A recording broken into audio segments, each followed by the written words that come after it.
Hello, everyone. Welcome back to Dishonored.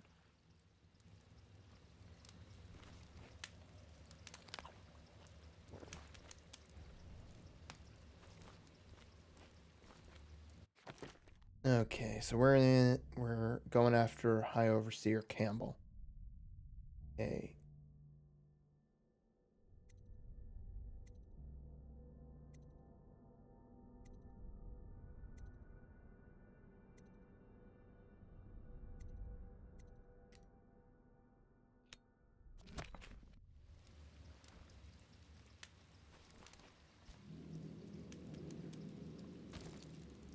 One, two, three.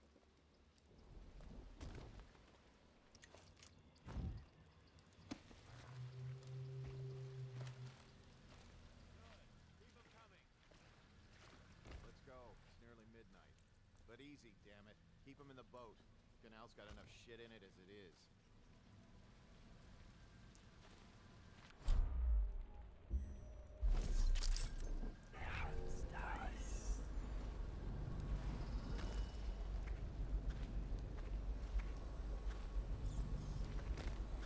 Hey! What is it? I think that last one was moving. What? Yeah, the little one. Not possible. I inspected them myself. Keep working. Well, he ain't moving no more.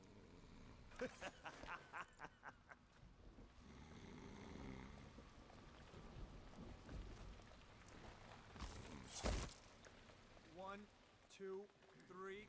Heave!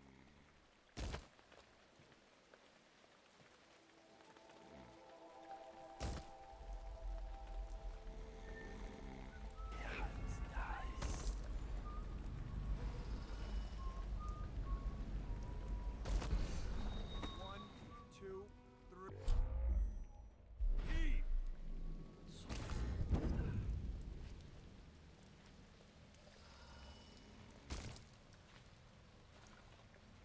Hmm.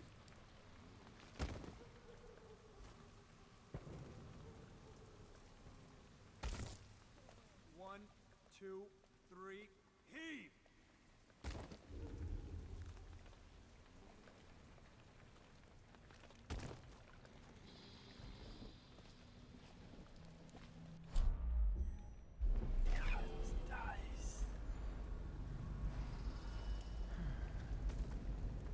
One, two, three. Good. Heave! Keep them coming.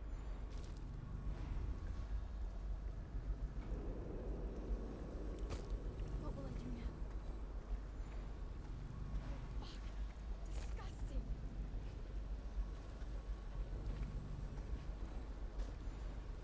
One, two, three. Heave!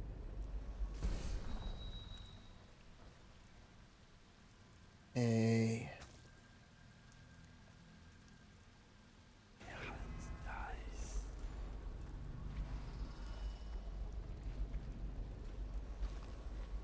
One, two, three. Heave!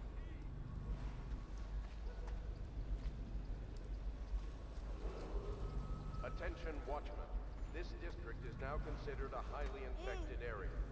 Residents are to be escorted to adjacent neighborhoods or delivered for immediate deportation to the flooded district. Remain in position until qualified personnel have completed the removal of infected bodies.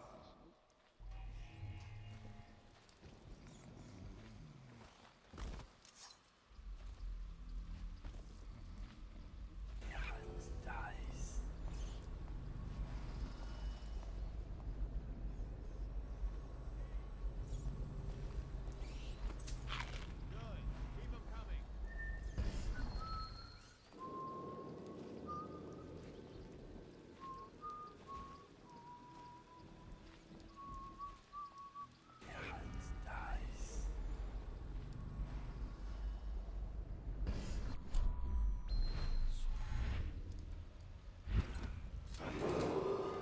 Attention Dunwall citizens.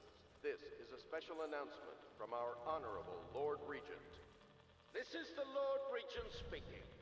It is with regret that I announce that my term as Lord Regent has been extended through the month of harvest and potential...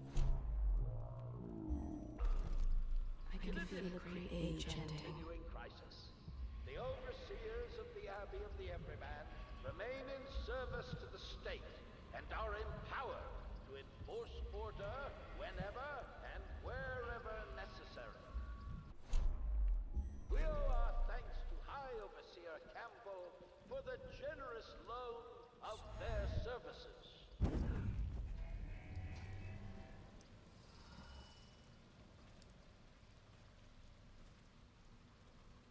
Hey.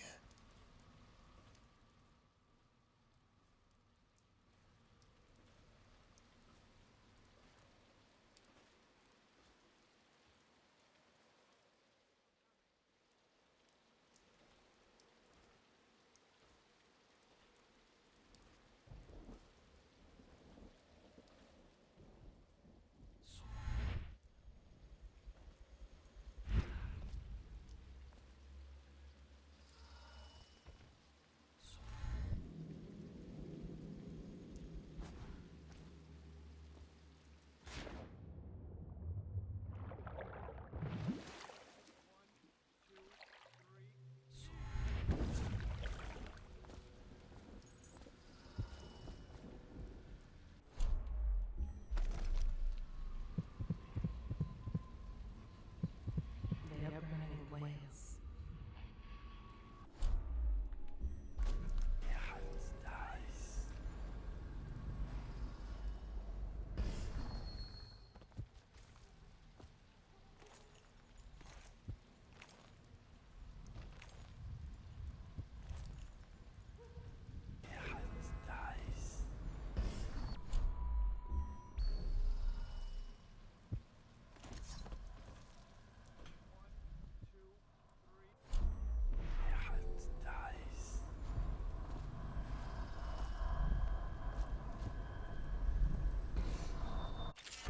Okay, bone charms.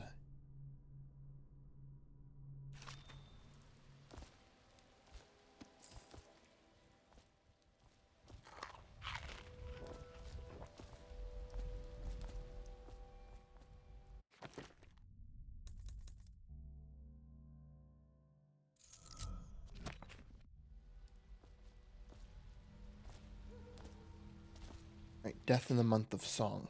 Excerpt from a longer work translated from Old Circonan by Anissa Matteo of Circonus.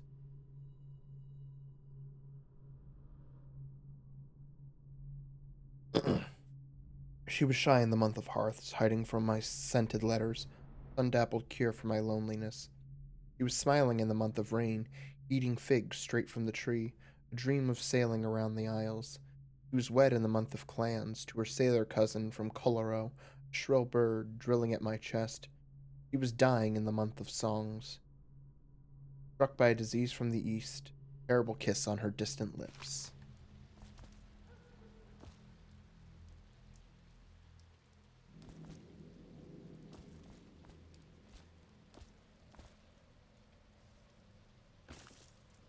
One, two, three, heave!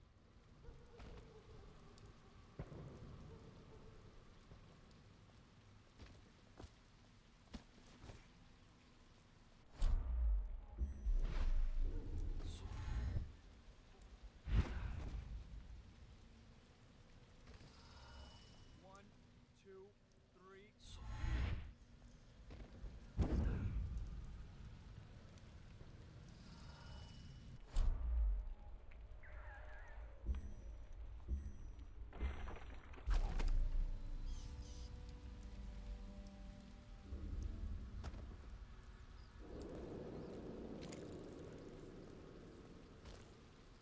One, two, three, heave!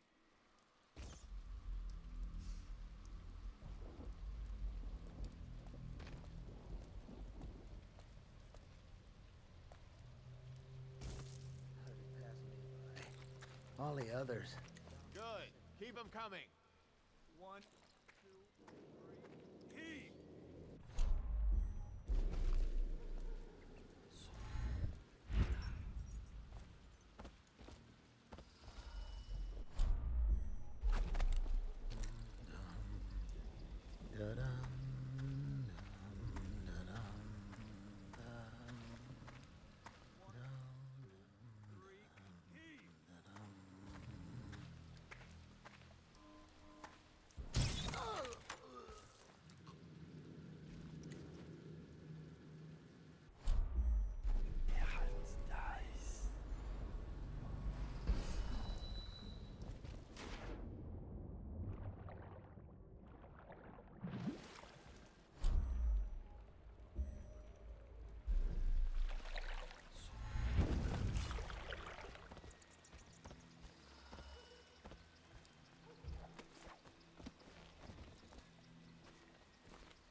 Attention, Dunwall citizens.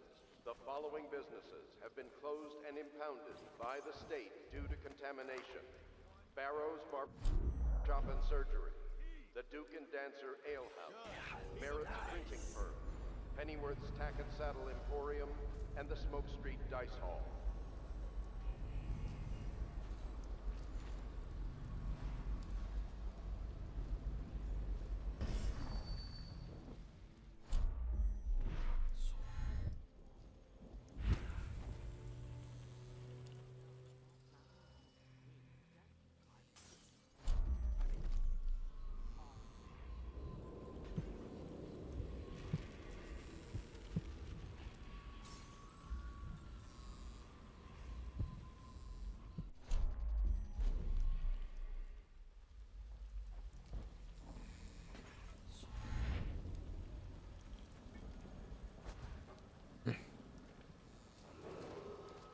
Attention Dunwall citizens. Following direct contact with an infected or weeping individual, you are required to remain in isolation for 2 continuous days. If signs of infection occur, report for transport to the flooded district.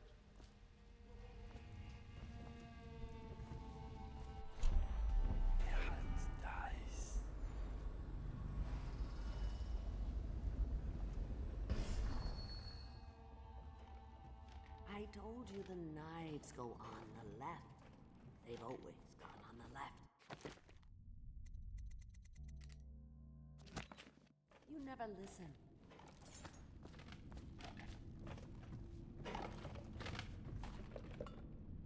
Dear? Is that you, my dear husband?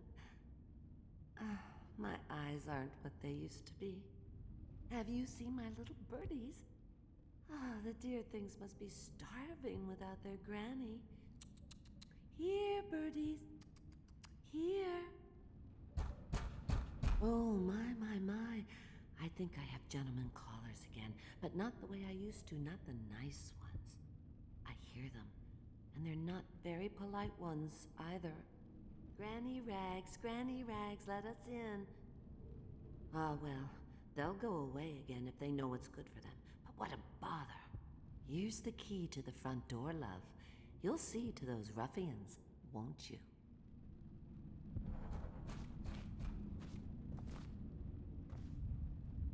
Oh no, that's not a nice thing. Just garbage. Garbage, all of it.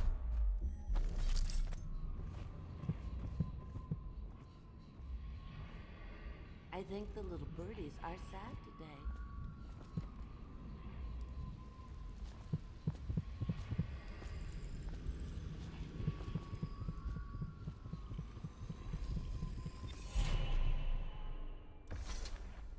Be careful, Corvo.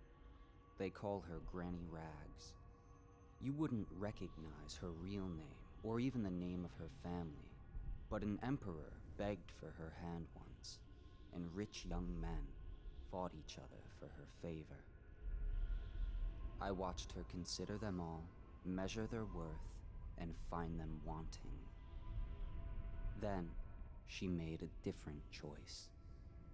You're on your way to face the High Overseer, the leader of a great cult dedicated to loathing me.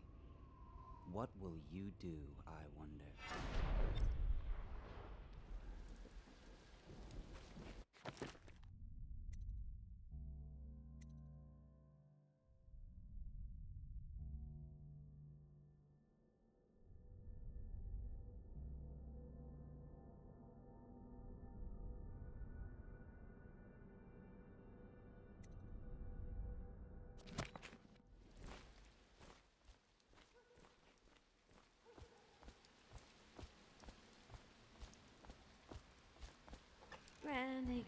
Granny, come out with me instead.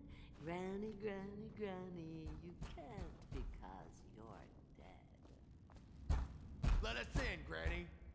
I bet she can't even hear us. She's blind, not deaf. We're here to do your washing. You never listen. She's not stupid. Have it your way. We're here to take your money, Granny.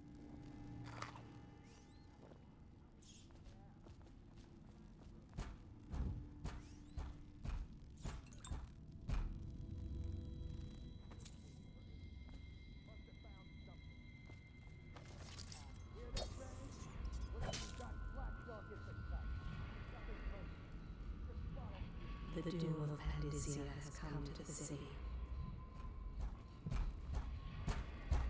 Open up! Knives go on the left. They've always gone on the left. You never listen.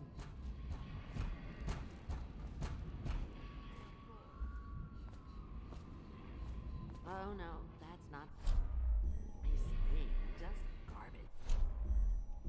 Garbage, garbage, garbage, garbage. All Rinse two, Granny. I told you.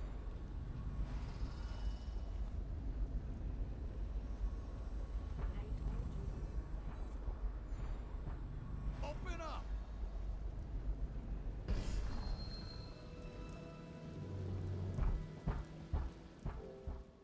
Rinse two, Granny.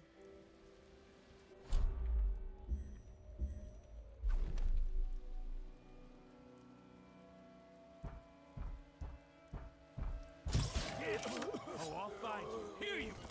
Somebody, get over here. Ah! Die, you crusty bastard.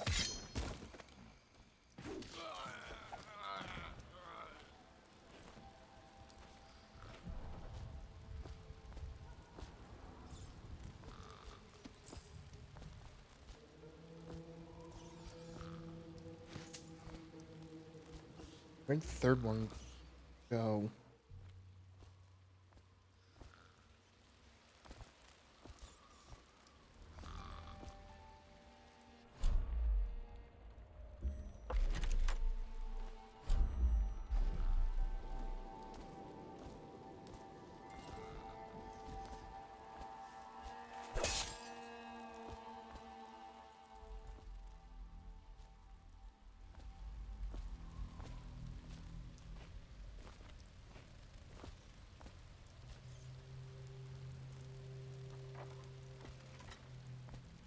I told you the knives go on the left.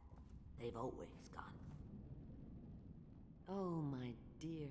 I knew you'd help me with those ill-mannered boys. My brave man. Listen, Granny has a birthday present for you. I got it from the outsider, and now I'm giving it to you. Go on. It's upstairs. On the vanity. I think you'll cut a nice figure with it. Remember how we used to dance? Our parties were even grander than those at the Boyle Manor. Everyone wanted to come.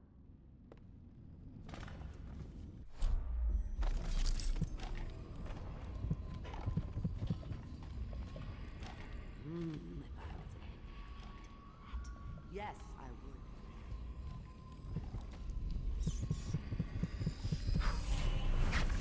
would. I hope you like the little gift I got for you. It's the least I could do for turning those louts away. I can't bear these Bottle Street children. Ruffians, every last one of them. Rotten apples. And that slack-jaw is the worst of the lot. You know what I just thought of? You could do something else for me. Another little favor. And I'd give you another present. Another lovely rune carved from the bones of a dead whale. Do you remember my doctor, dear? Dr. Galvani? Now there was a clever man. He's got all sorts of nasty rat guts and disease in his laboratory. Wouldn't it be a shame if some of that mess found its way into the Bottle Street Gang's elixir still? That'd teach him. See to it, dear. I'll find you another present just like the first. Galvani lives on Clavering Boulevard, or at least he used to. Those were the days. Now run off. My baby birdies are hungry. So precious.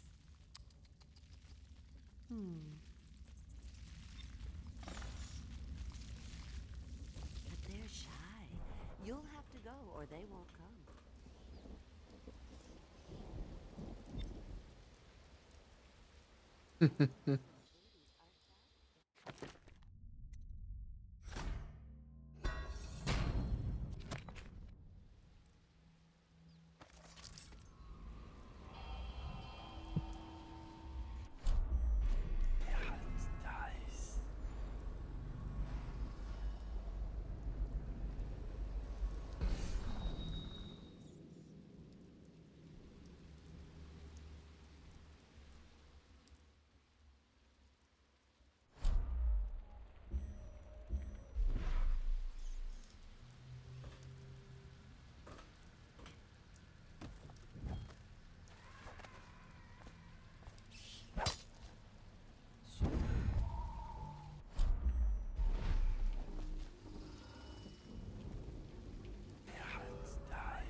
Timeless children's rhymes excerpt from a set of cautionary tales for children.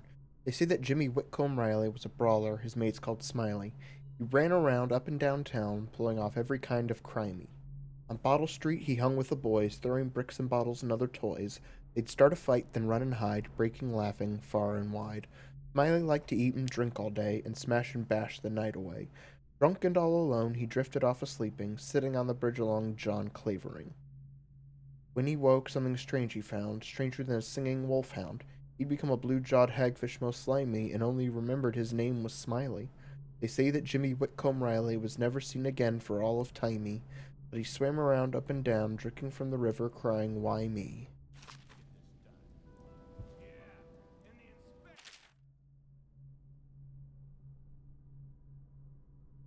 Yeah, I saw that. I read that one already.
What was that?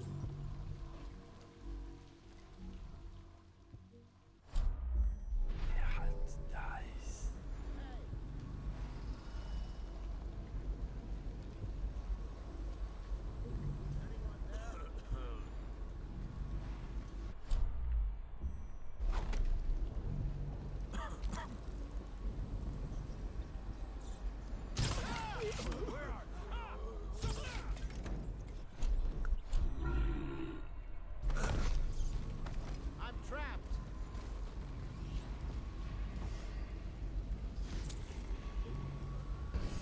Let me out.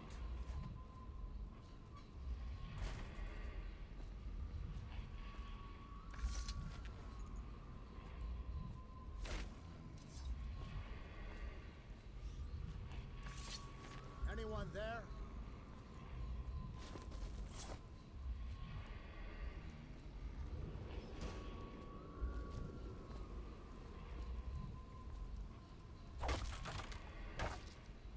Hey! I owe you, brother. I won't ask about the mask. I wouldn't want my face seen either, pulling a stunt like that. You know what? I'll return the favor. Come by Griff's shop. That's my business. Well, it was, at one time, but now I'm reduced to scavenging things from here and there as the city dies. If you need anything, I wouldn't mind trading for a little money. Maybe someday the plague will blow over and everything will go back to normal. But until then, it's scavenging for me.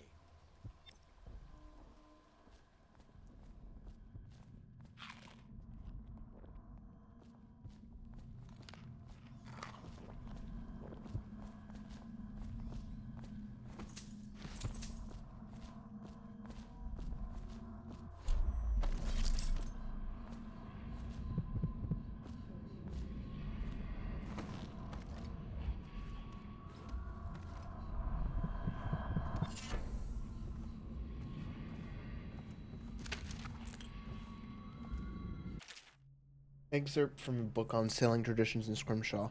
Bone charms, a sailor's blessing, they say. Carving itself is a practice from long back, passed from father to son, old man Salt to Greenhorn still getting his sea legs beneath him. In the old times, men cut into the tusks of ice seals and into the arm-long fangs of bears that roamed the isles north of Tivia.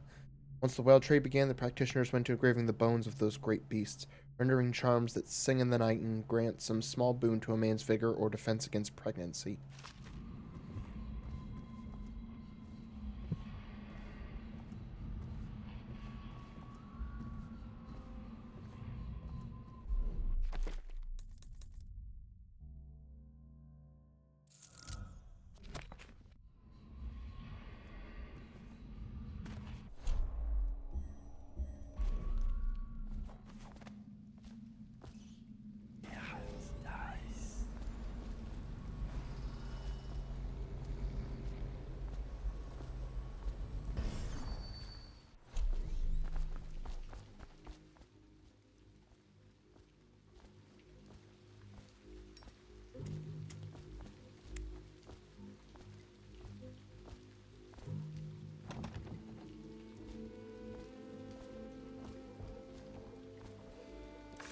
Want to look at some of the things I found? Good prices, I swear.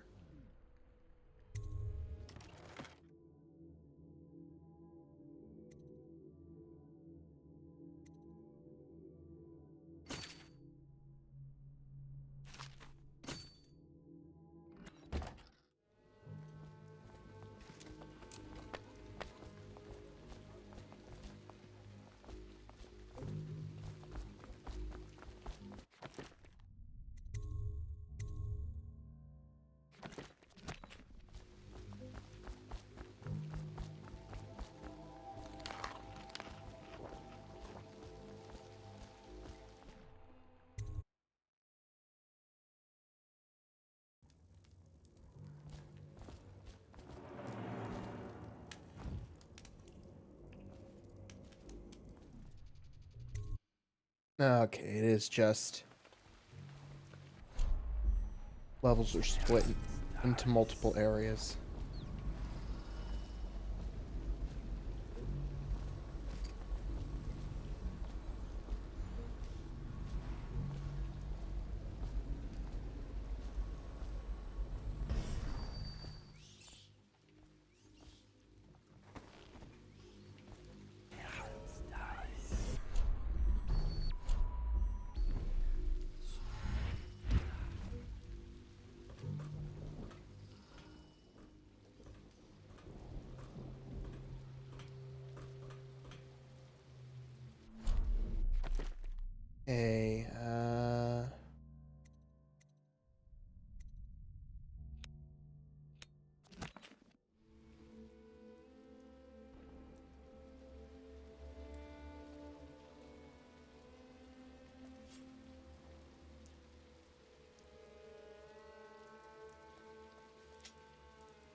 Sergeant Hayburn, all the wall of light components have been delivered to your station. I expect it to be functional before midnight. You've also been provided with several spare whale oil tanks should the need arise. Last, it's come to my attention that various watchmen continue the adolescent practice known as rat burning. Remember, whale oil is not cheap. Please keep your men under control. Captain Curnow.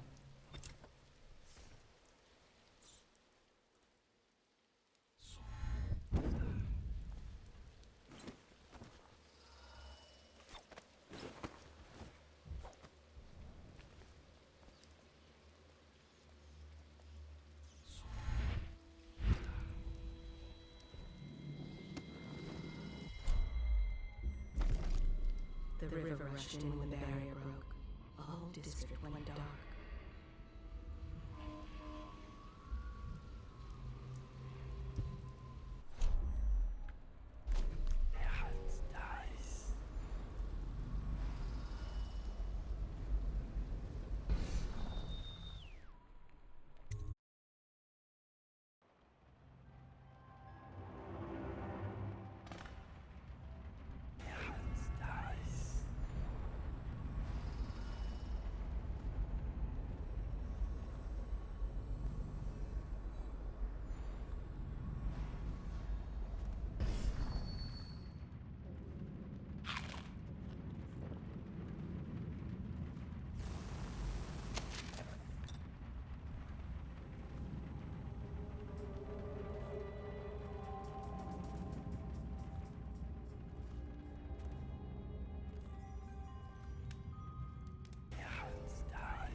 Hmm.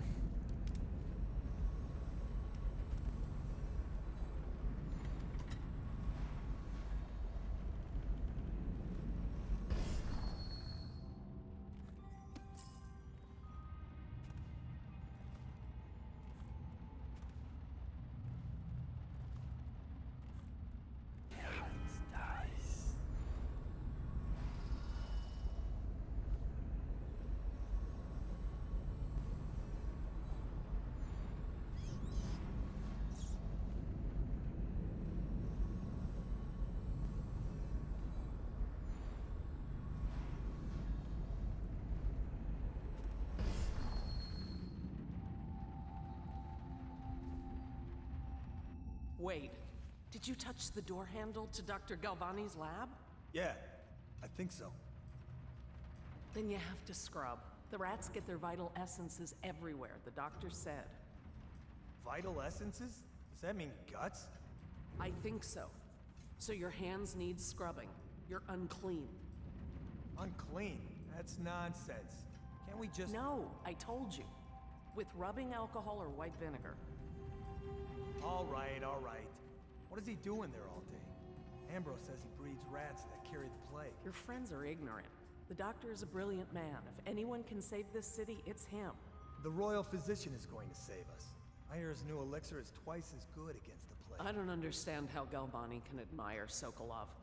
Royal physician or not, I hear tell he's a beast. A superstitious philanderer who spends more time with prostitutes than he does in the laboratory. Is this what it's going to be like when we're married? It is, isn't it? I hope not. I'm telling you now, I don't have the endurance for it.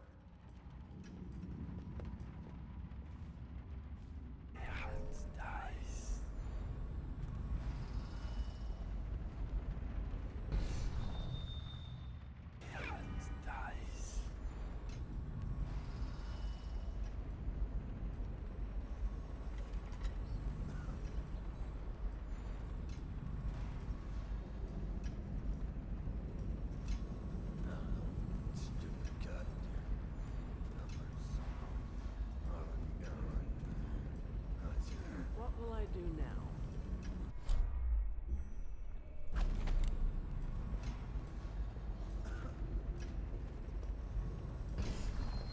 I have to keep this position.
Yeah, whoops.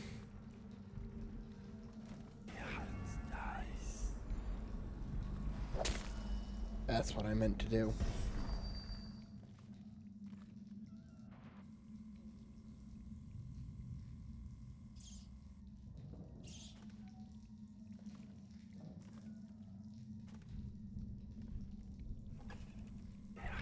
Dice.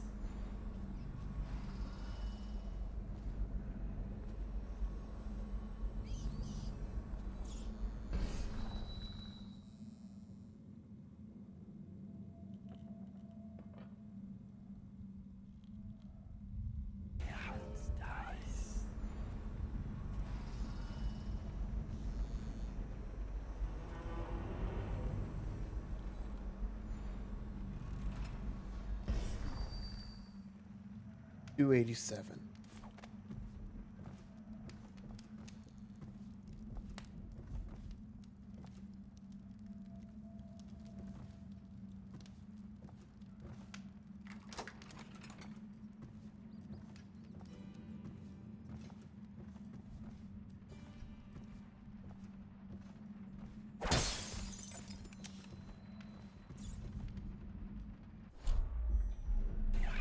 Dice.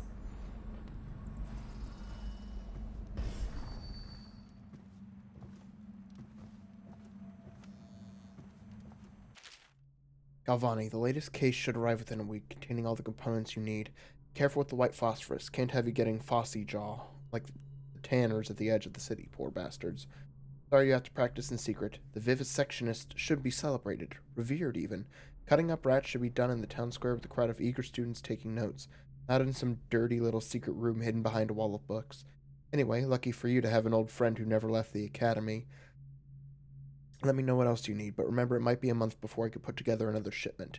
Yours in knowledge, Artemis Moore, Procurement Clerk and Provisioner, Academy of Natural Philosophy, South Wing. Yes, next time you're nearby, come in for an afternoon.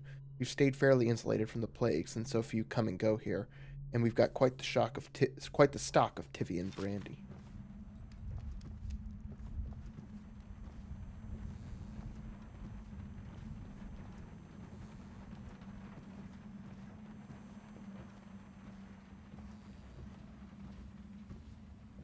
The Rat Plague, excerpt from a natural philosopher's notes. For over a year I've studied this cursed plague, collecting and dissecting rats by the thousands. Given their rapid gestation and maturation cycle, it's been possible to breed them for numerous generations. The rodents themselves seem immune to the plague, but they pass it readily between members of their own species, perhaps through mites. The blood of the rats tells its own story, allowing me to gauge the number of generations that a given group of rats have lived with the plague. As such, a nagging question remains. The rats collected in the poorest parts of town, in the slums, exhibit the oldest strains of the plague, while those found near the docks, where the foreign plague-bearing rats would presumably have entered our city, exhibit a younger strain of plague. Could this mean that the rats were transported to the slums in some way that is not obvious? I will continue my research. If nothing else, I am living proof that Sokolov's elixir and Piero's remedy are very effective at protecting against the plague, if one consumes enough of the stuff.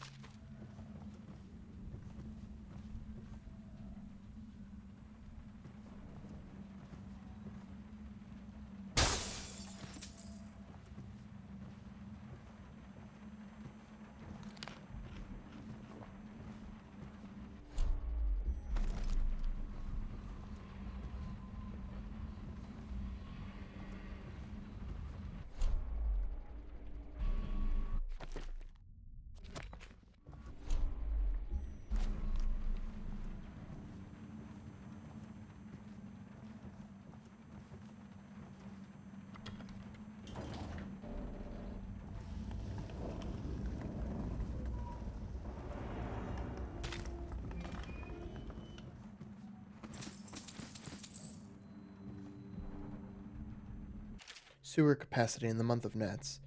Excerpted interview attached to a formal report by City Works Crew 17A. I have been asked to tell the problem, so here it is. And every year that we work like men gone mad during the month of Nets, I don't hardly see my family. It's bad enough that the works is clogged with trash from the catch, pieces of crates and nets. The water smells of hagfish guts, too. We got to get it done before the month of rain, or you know what. And it ain't like we get help from those pricks in civil engineering, either. Been at this job for nigh 28 years, and I never seen one of them come below. to measure will it hold when they go putting up one of their fancy new bridges. So these last 3 years been the worst, and here's why.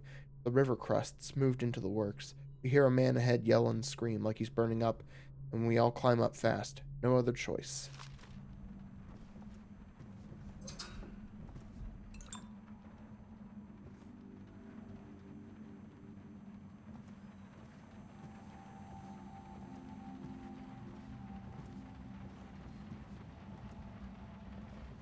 Obviously, the plague rat is distinct from the ordinary rat, but in what respect? Its size and the coarseness of its fur, and I believe in intelligence, although the experiments there are not complete. Coriander's zoological survey describes only the ordinary rat, which means plague rats have only been here for 5 or 7 years at most. This was not a gradual migration. Could they have been introduced on purpose? Perhaps by a foreign power.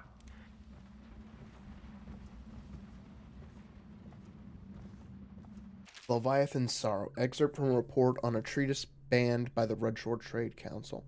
Little was known of Bacati, credited with this series of pamphlets arguing against the whaling trade.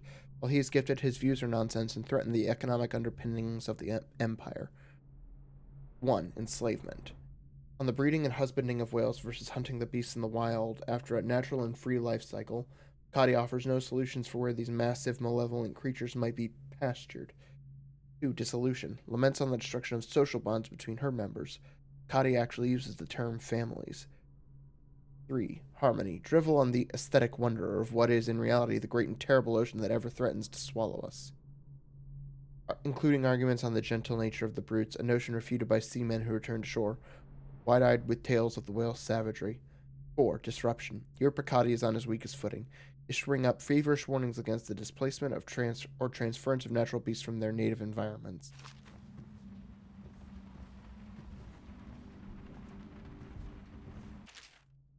Rat behavior and extermination. Excerpt from a series of interviews with street workers by rat catcher Lena. Used to be, you'd go out with a bag, a stick with a nail on the end, and catch as many rats as you could in a night. The city watch paid by weight. My husband Benjamin and I mostly worked alone, and we got by.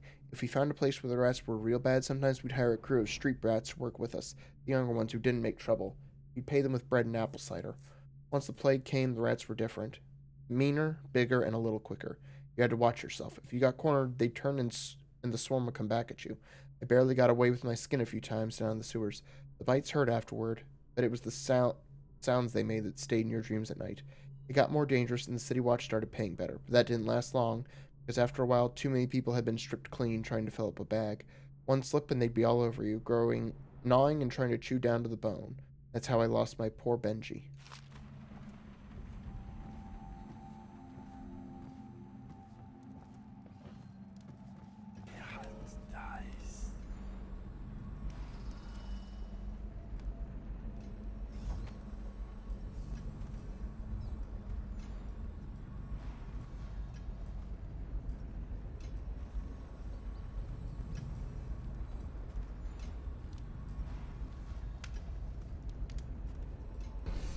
Alright, it's 287.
be here somewhere.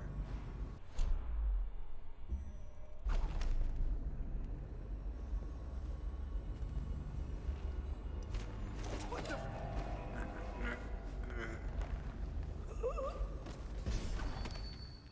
I know you're here.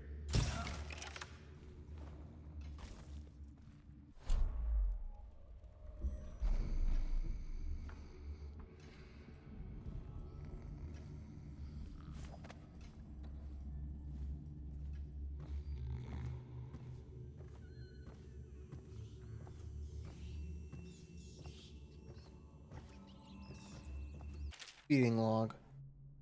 Fourth day, month of wind, assorted human remains, strong appetite.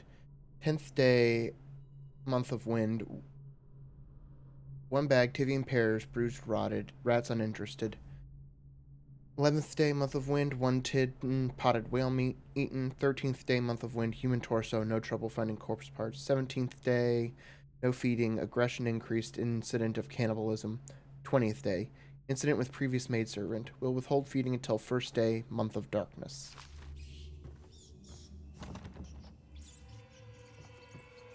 Oh boy.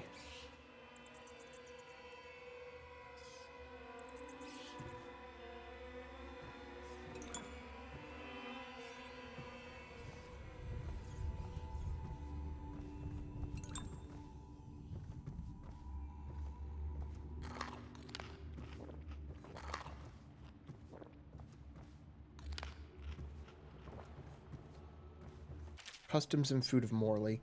Excerpt from a traveler's journal. Born and raised in Bristol, I spent my formative years in our smaller cities before settling in magnificent Dunwall.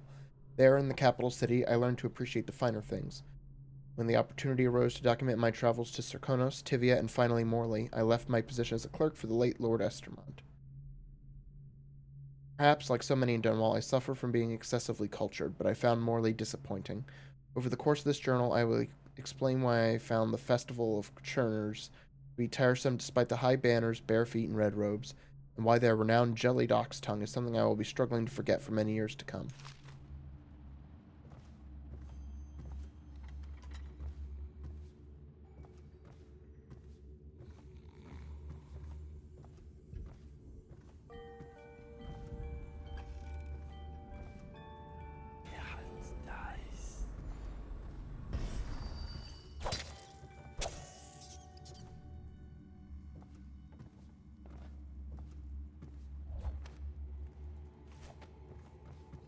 Third stricture. Excerpt from work detailing one of the 7 strictures.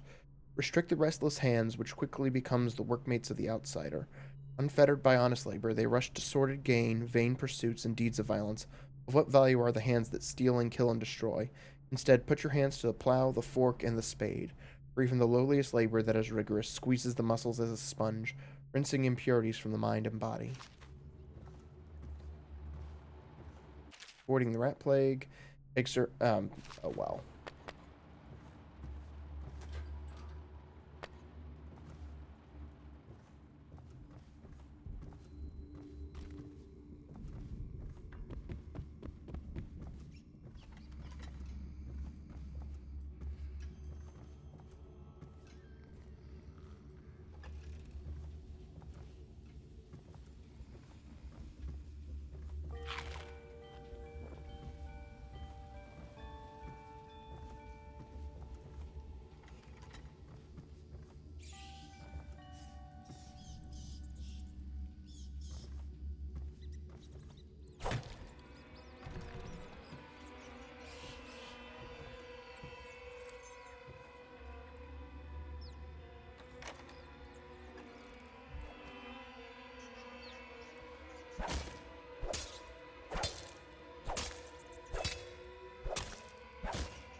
God, losing the rats on these people would suck for them.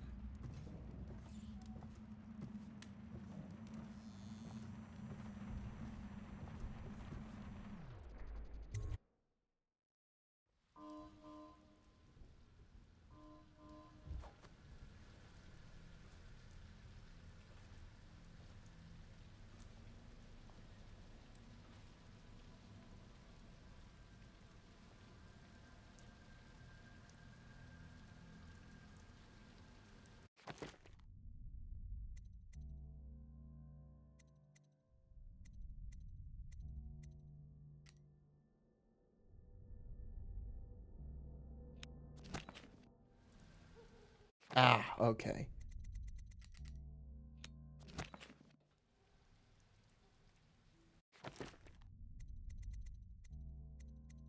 Oh, right.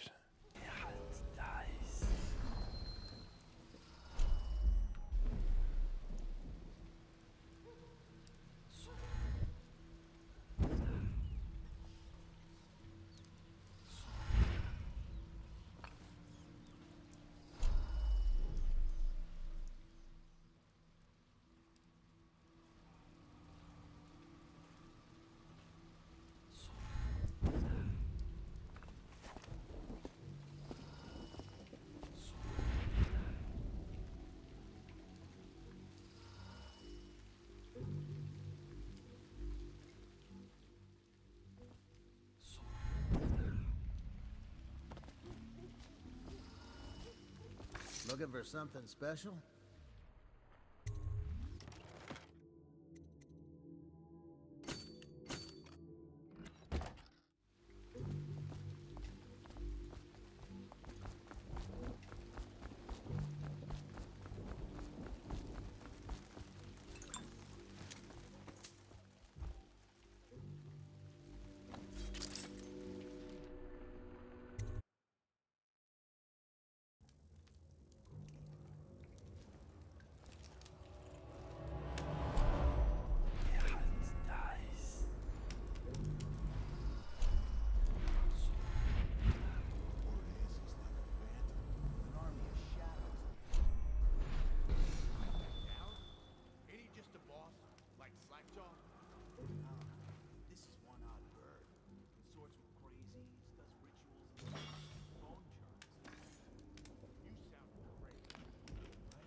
Like a hagfish.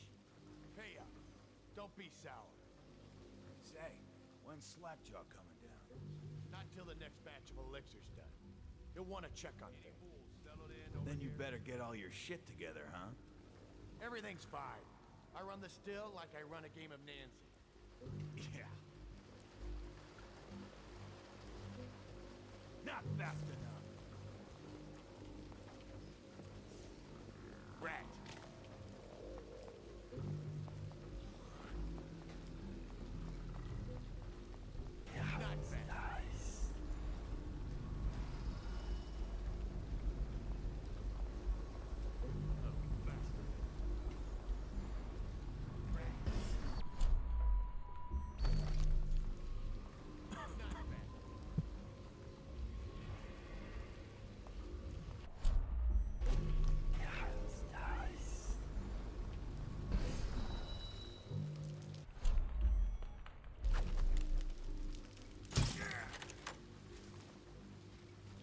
fuck are you looking at? Shut up.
Oh, god damn it. Fuck. No one killed me.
Elixir accounts. Next batch. Tubbard family. Okay, yeah.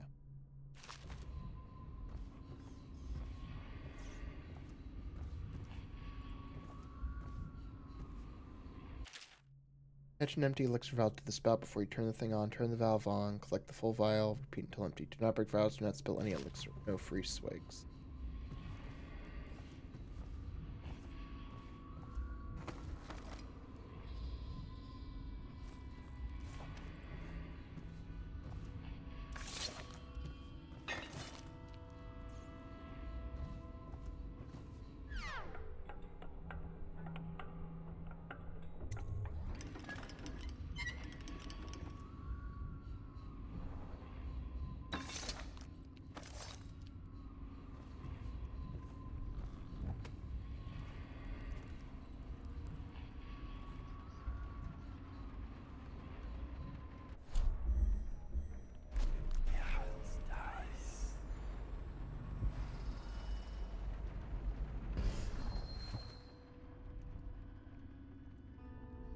No one will keep us from death.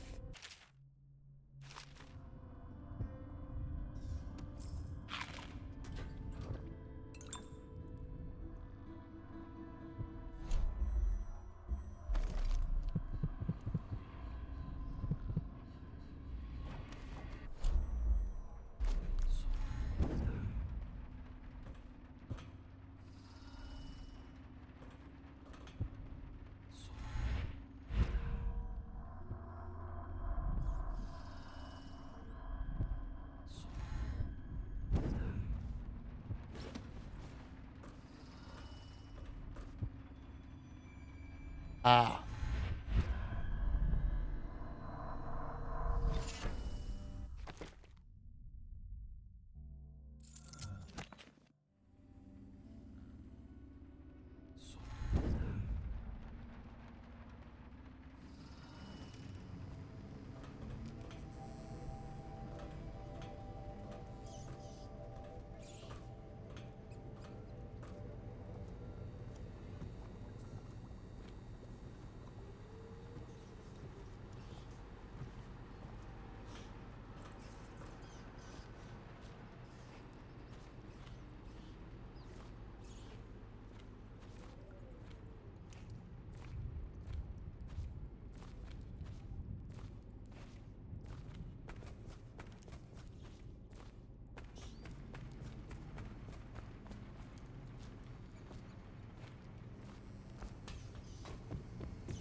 Recipe for Craxton.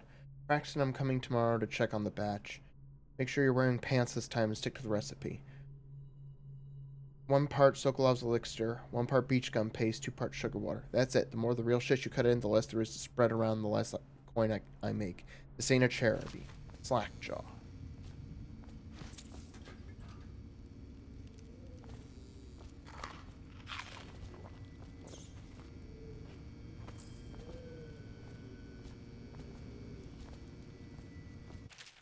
Excerpt from a pre-plague promotional book on products made in Dunwall.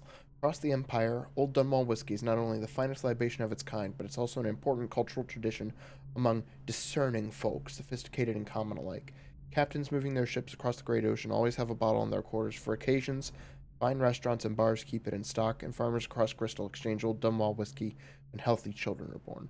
Some might disagree, preferring highbrow drinks such as King Street Brandy or one of the other brands from Morley.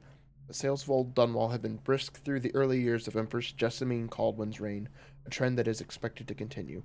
Aged and bottled in Dunwall's distillery district, Old Dunwall whiskey is what you want.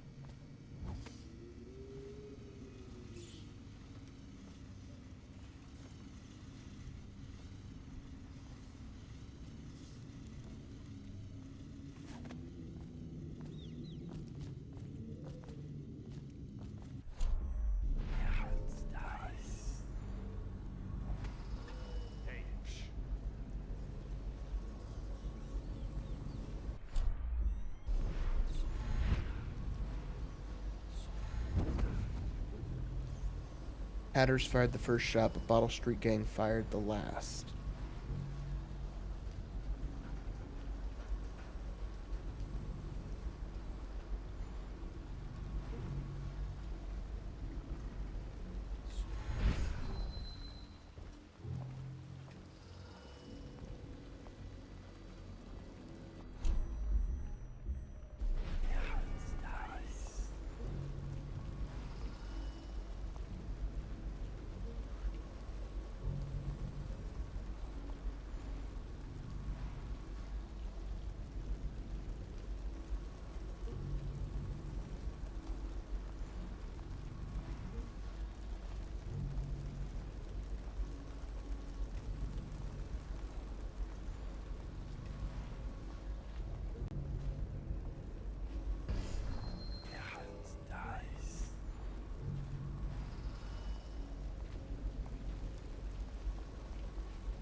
The Elixir Black Market. Excerpt from a letter.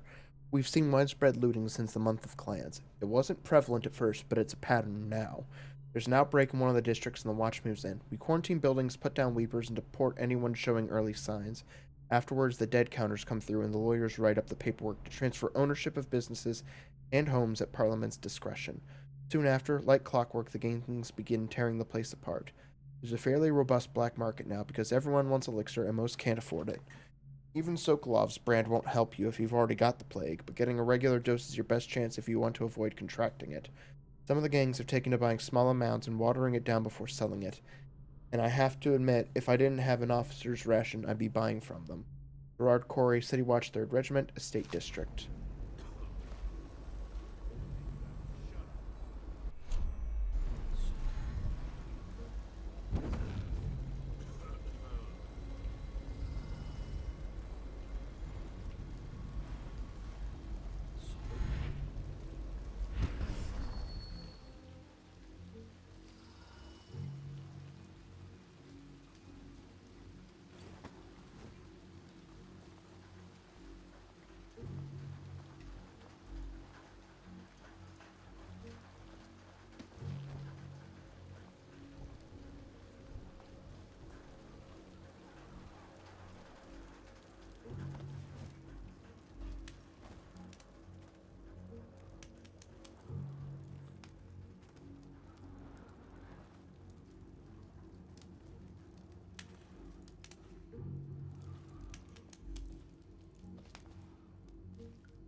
She wouldn't put the crackers.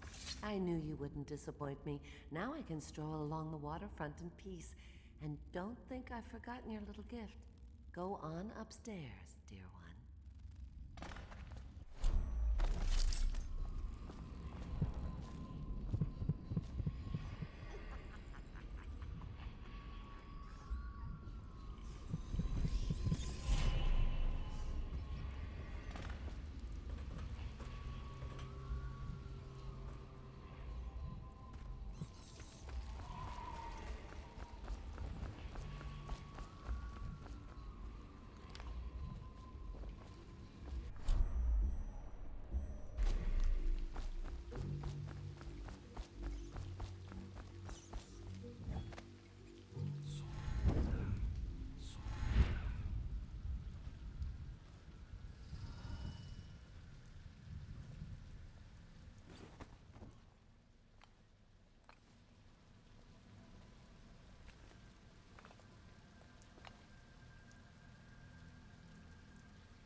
Okay, yeah, that's...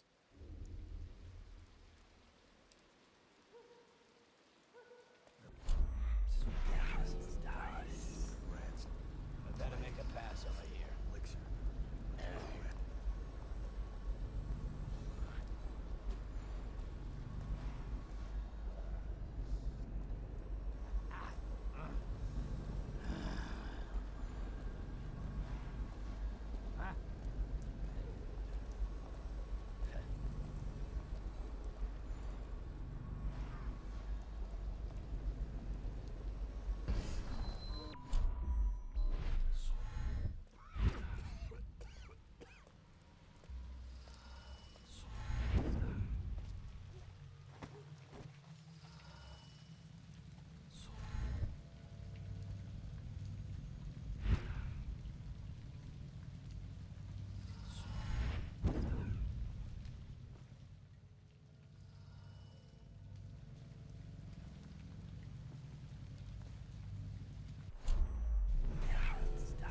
Anyone else around?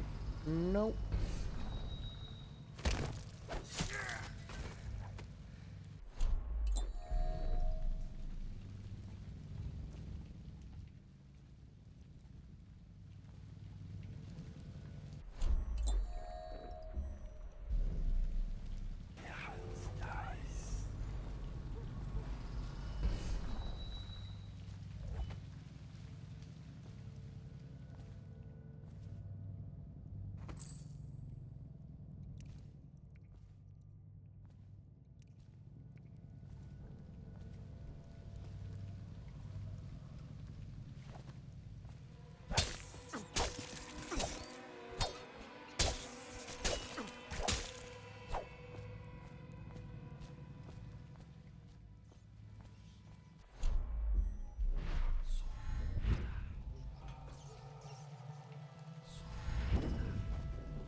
Whoops.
What in the void was that?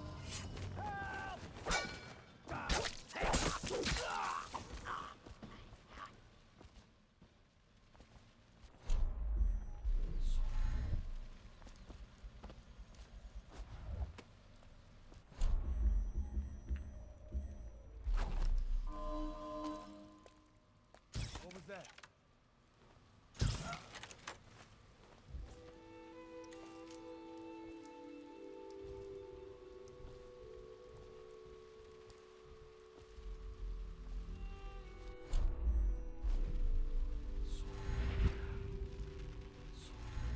Rose, hey.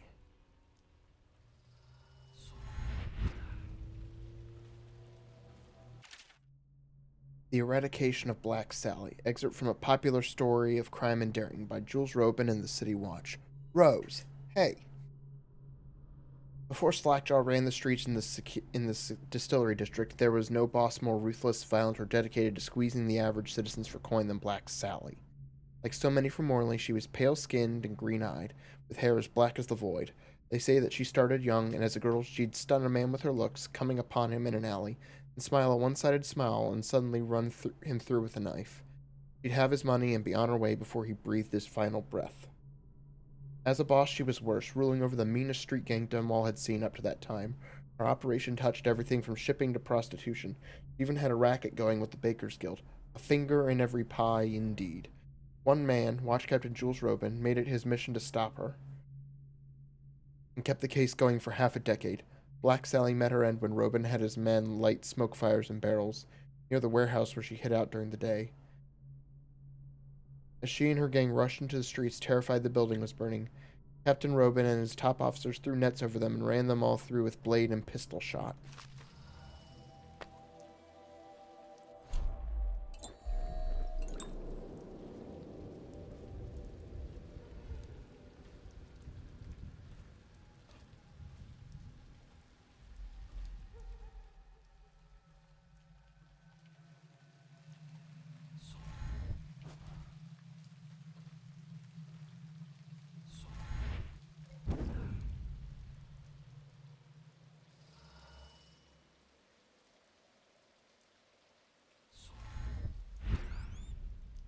Well, is it on? What's it look like? blow off, Haber. Go on. Toss the damn rat.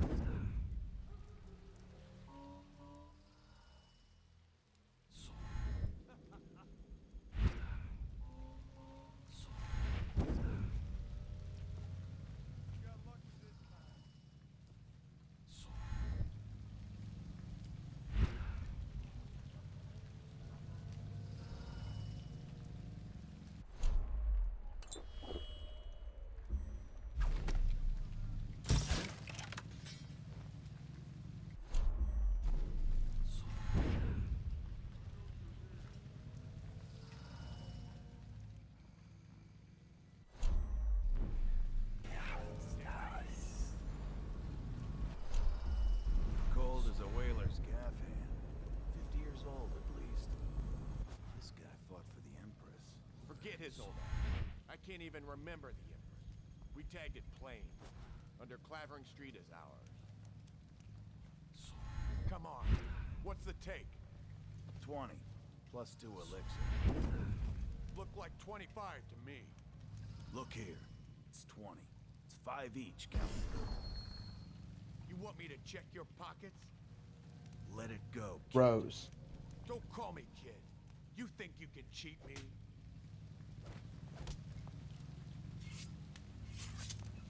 Come on, let's go!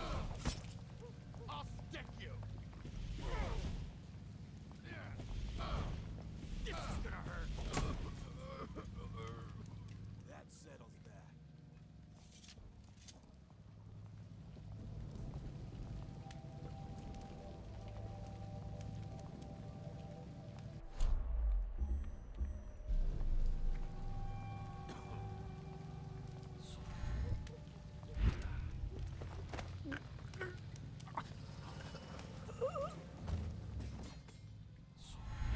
Mind your business.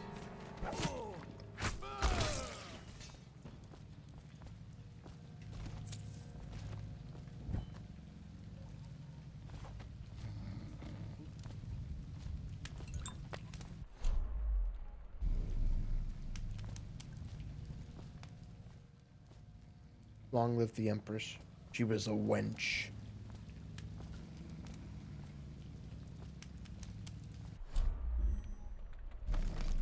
I will be glad to rest.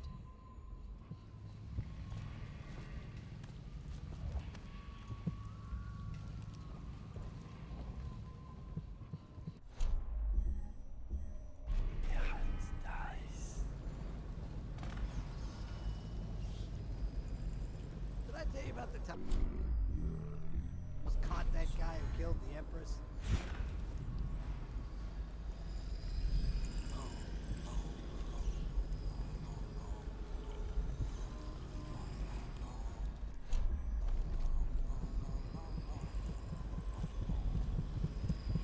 At the Academy, they cut the flesh of the dead and trap the lightning from the sky.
Confiscated rune.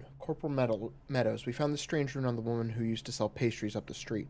Not sure how she died, but since the thing looks superstitious, we set it aside for the overseers.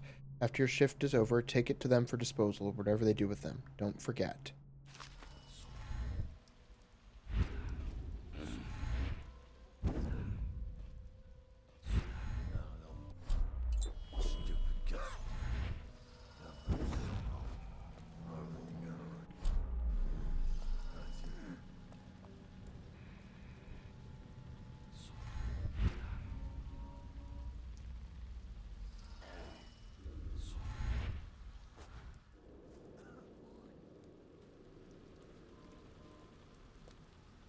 Hey, I heard you got eaten alive at cards.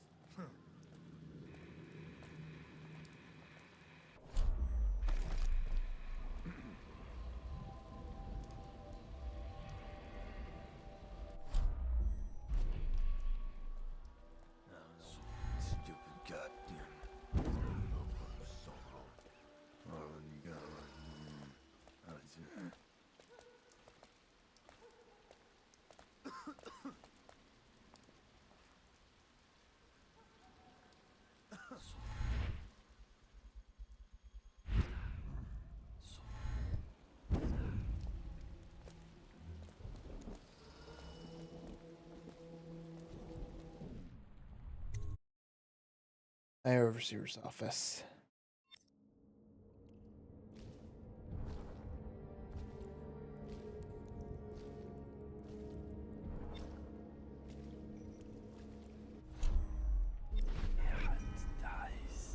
Hello. I hear the second day is when the skin really starts to come all the way off. Is that true? Or is it the itching that really gets you? Or the rats? Jasper, isn't it? It's not so bad in here. Except I missed...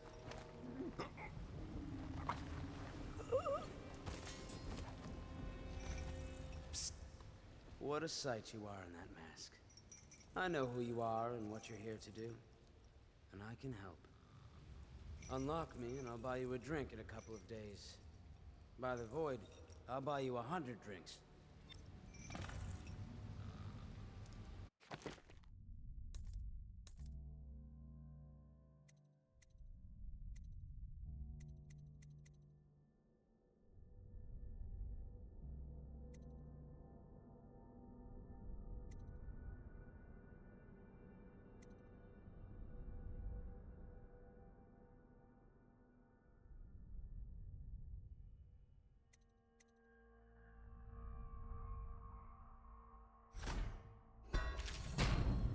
Press left trigger to slow the world around you for a limited time.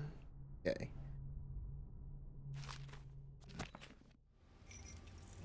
Poor circulation, and I seem to have forgotten my mittens, so I'd appreciate it if you could release me or at least go gather some firewood.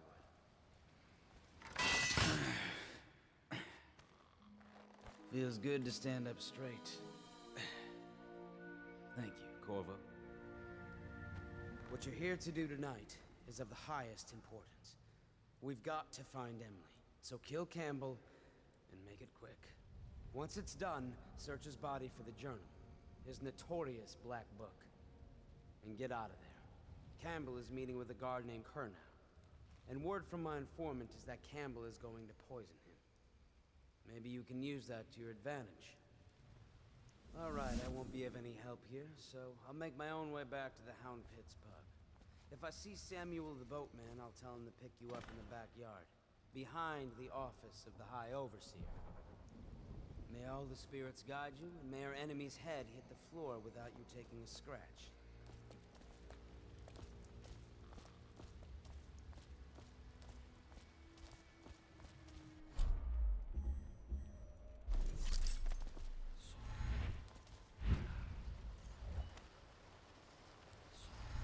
I was just reading in the archive about the Heretic's brand. It sounds... Have you ever seen the ritual? I've never seen the Heretic's brand used. No, it's a rare occurrence. But I did spy the face of one so branded. A former member of our order, of course. Out on a retreat, we passed through a fishing town and saw him begging. What were his crimes? Who can say?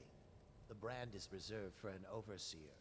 or even the High Overseer himself, who violates our codes and must be cast out permanently.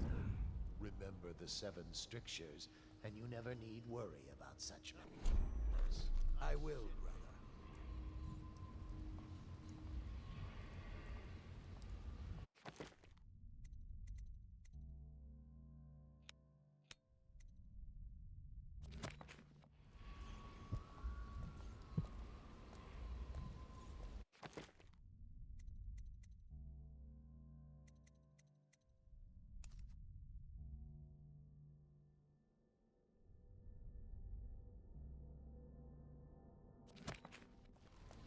Should we gather for whiskey and cigars tonight? Indeed, I believe so.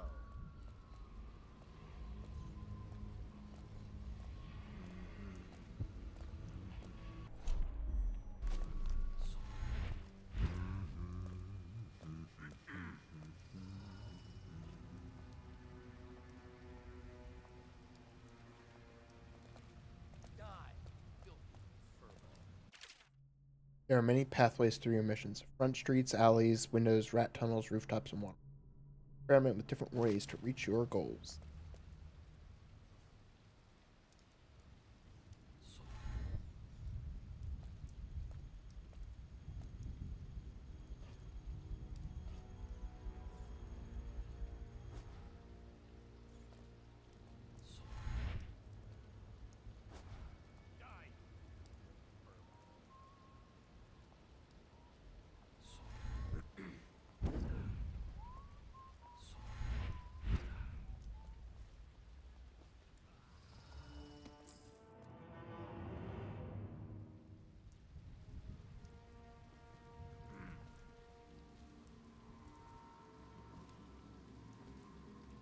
Things are bad. Could the city get any worse? Yes, of course.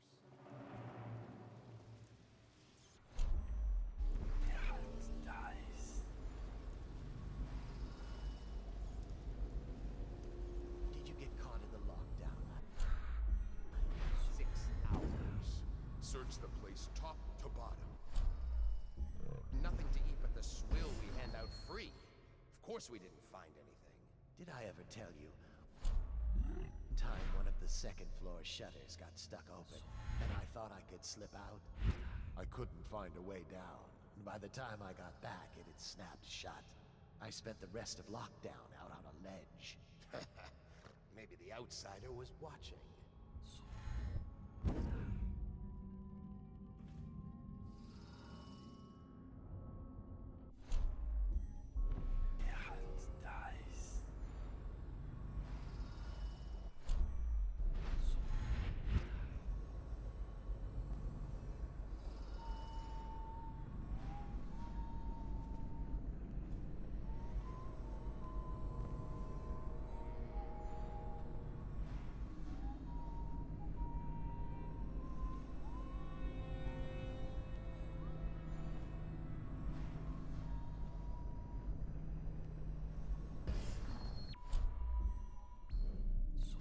Back to the beginning.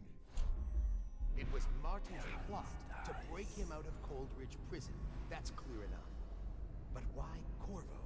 The one man feared throughout the Empire. He's as bloody-minded as they say. Left a trail of bodies. And the way he dodged the axe, we can't rule out black magic. He had help, yes, but how far does it go? The trail goes to Martin, but Martin knows everyone. Everywhere.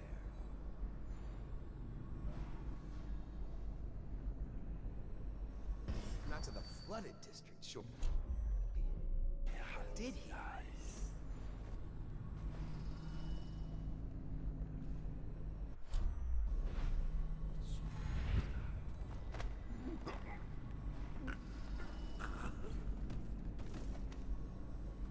The sewers are a rat's nest.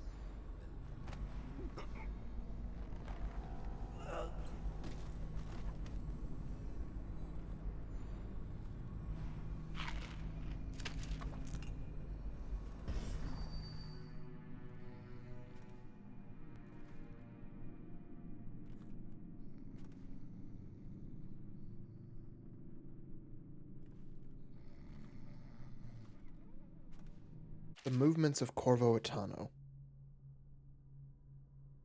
Known movements returned after an official deployment of roughly. Rose. Hey. Rose. No. Sweetie. Returned after an official deployment of roughly 2 months. After departure from Bristol, mission included stops at other major isles at the behest of the Empress Jessamine Caldwin. Arrived bearing ill news, immediately apprehended for her murder. Last confirmed sighting, entered sewers under Coldridge Prison after escaping execution under unusual circumstances. Testimony from citizenry, Trey Dover, okay.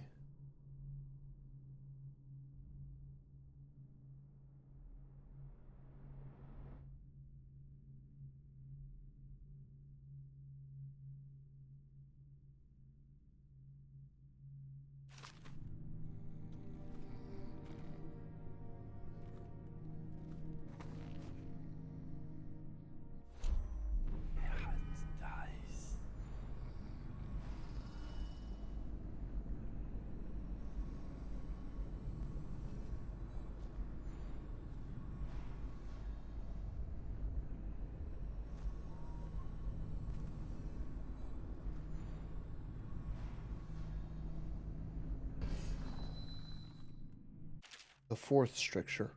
Restrict the roving feet that love to trespass. They pay no heed to the boundary stones of a neighbor's fields. They wander into foreign lands only to return with their souls blackened by iniquity. Where have you strayed that destruction now comes behind you? Did you walk across burning coals or broken glass? Why do you prowl into the homes of the honest or into the dens of hidden things? For the result is the same. You will fall into the void. Instead, rest your feet on a firm foundation so that when the winds of the outsiders shriek against you, you will stand firm and not be overthrown.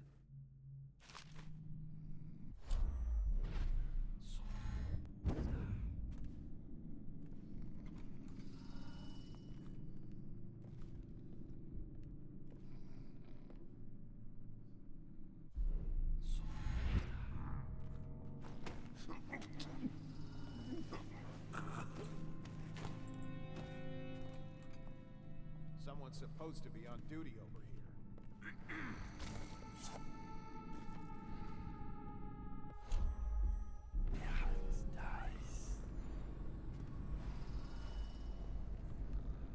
Someone there?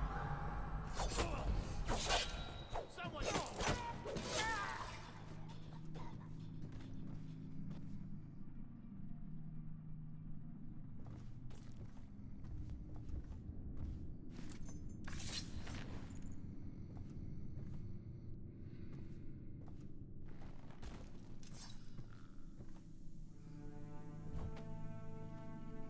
Confiscation log number 2749. Accused Archibald Pelling, recovered effigy of the Lord Regent, sentenced to 3 years imprisonment at Coldridge. Beatrice Gould, collection of animal skulls carved with pictographic sigils, home confiscated. Charles Hanley, Book of Rituals, home and property seized, banished to the flooded district. On branding heretics. The heretic brand is reserved for those overseers who have committed heinous acts against the order, but have not broken codes that would otherwise result in execution. No contact, aid, or shelter can be given to one bearing the brand. That person is forevermore unwelcome to the Abbey and its affiliates. When used, the brand is applied to the forehead, so all could see the sins of the recipient. Chemical compound acts immediately, scarring the heretic for the remainder of life. The interrogation room here at the office of the High Overseer stands ready for branding ritual should the need arise. The recipient must be strapped to the interrogation chair and restrained as the brand is applied. The heretic brand itself is to be stored in the same room.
Excerpt from an Overseer's Findings by High Overseer Tynan Wallace. Spending 2 years in the company of heretics, the insane, and those rare black-hearted villains who were truly practitioners of magic, I can say with truth that I have seen such things as to break the minds of most.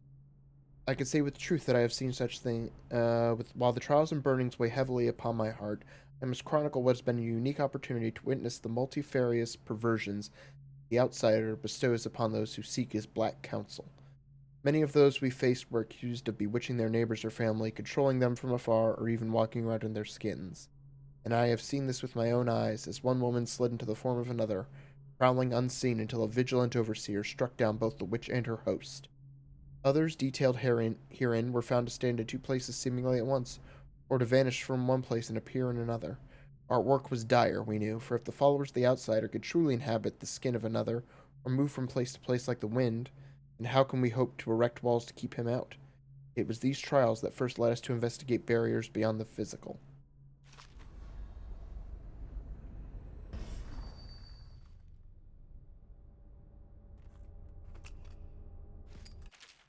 The heretic brand. Okay. What we have is a man, aged 30 perhaps, slender, unusual tattooing on the face and chest, probably superstitious heresy, wearing some sort of industrial mask when we brought him in, stolen out of one of the whaling factories from the look of it. You're one of Dowd's men, aren't you? Caught at last? Give us a name at least. What's wrong with his eyes? Opium? Laudanum? Are you with us? What's he doing? Some kind of fit? He's gone. Here it is, a pin, hidden in one of his gloves. Subject has administered some kind of poison. The effects seem to have been lethal.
I trust your troops.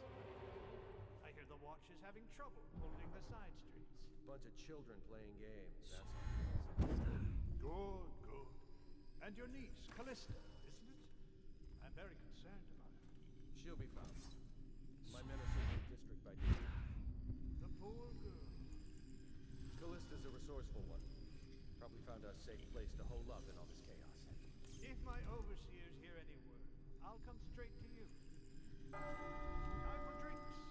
I hope you won't refuse. It'll make this busyness pass all the quicker. One of the servants must have been in here. Let me see. It seems I have the wrong one. Not that one. No.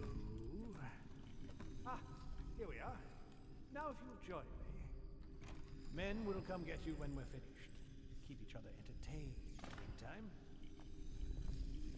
I don't understand how this got so unpleasant.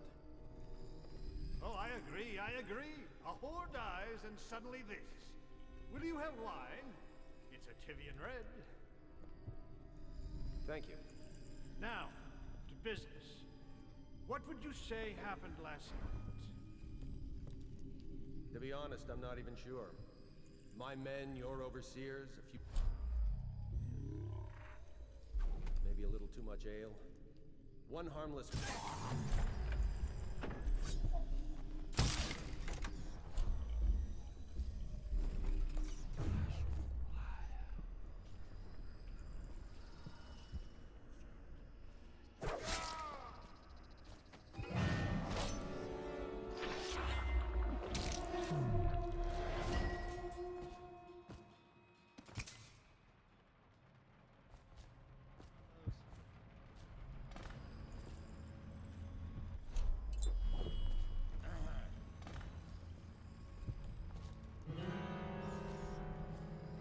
We got a prowler on the loose. Hey, I heard that.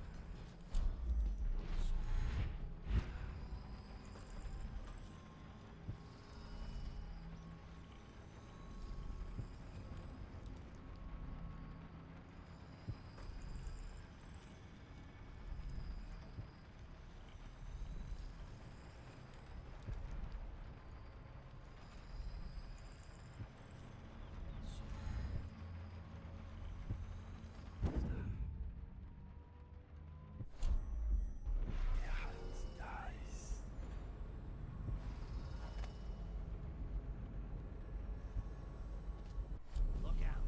We got a prowler.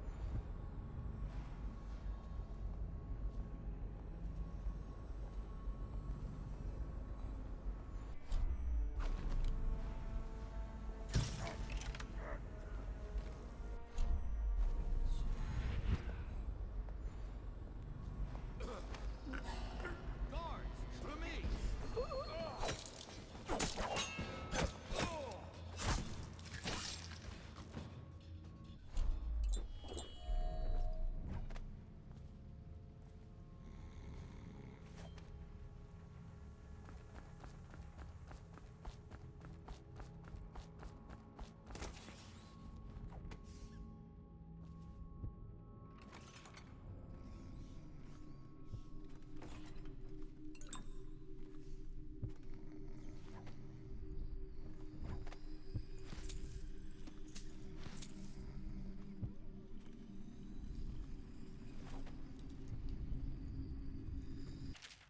Let us this serve as a reminder of our cause, a token of the outsider's power bound here before us. Let us not allow it to twist our hearts. Our gaze shall not wander toward it, nor will our hands reach out in restless greed to grasp it.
check everywhere.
Restrict the rampant hunger, or the intemperate will rise up among you like a virulent swarm, devouring everything wherever they go, even filth.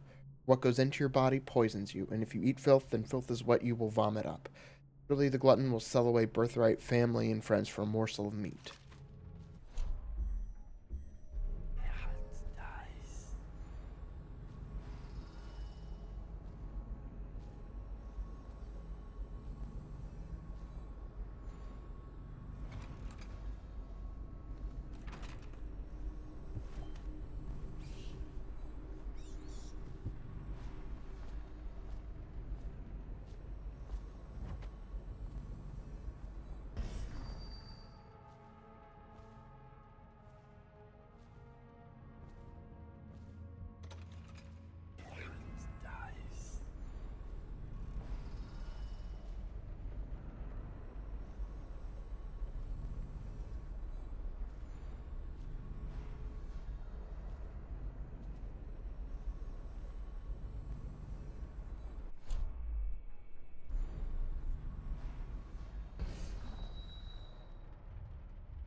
Overseer Sturgis, my youngest sister lives with my wife, but does not. She thinks on curious subjects, machinery and numerical calculations. And only yesterday she spoke of a wish to read a book. What shall I do? This is very troubling. For such a young lady is easy prey to the outsider, if not already within his grasp. Watch her carefully for signs of it. She may fall into fit, or be heard speaking to the empty air, or laugh, or cry without provocation. Perhaps a disfigured man may come and inquire after her. Or you might discover small items in the house, branded as if by intense heat. Or the bones of rats may be found in her bedclothes. Be wary. Overseer Sturgis, is the outsider a winged serpent? Well, Coriander of Morley wrote that such serpents are kin to the whales and leviathans. And indeed, sailors off the shores of Pacicia tell of great winged shapes seen circling far inland, if such reports are to be believed. But the outsider is something. Not of flesh, a being that haunts creation from first to last. Warriors, not without force and influence.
My girls. Campbell, I'm not sure how my predecessor operated, but from now on, if one of my girls tries to blackmail you, you send her back to me at the Golden Cat instead of concocting some plan on your own. I've had to replace 3 girls in as many months, and you can imagine the business of carnal pleasure isn't booming in this plague-stricken hole you call city.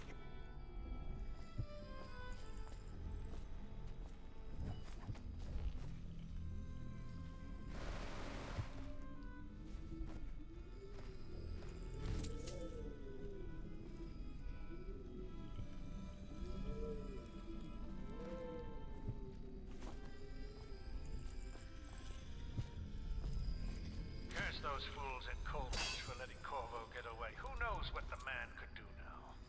Hiram, or Lord Regent, as he asks us to call him now, seems to have faith in all the Sokolov security devices he's put up all over the city, but I'm not so sure.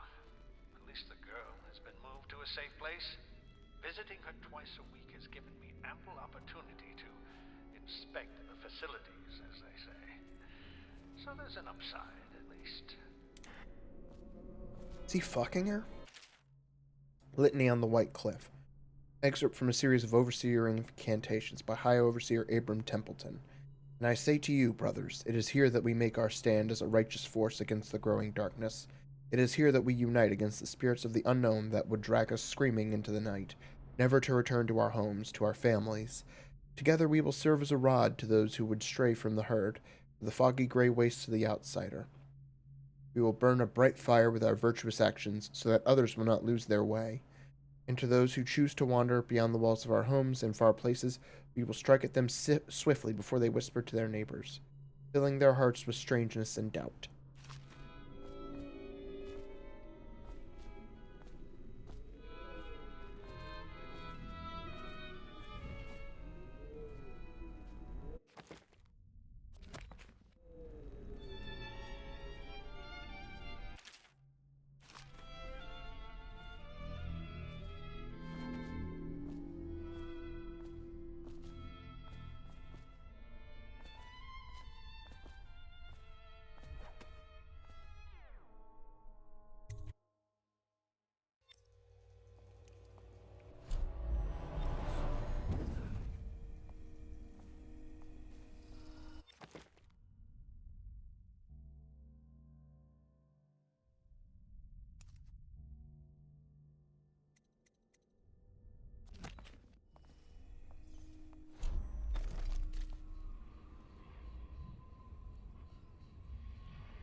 Oh, okay, this is another way I could have gone, just a completely different way.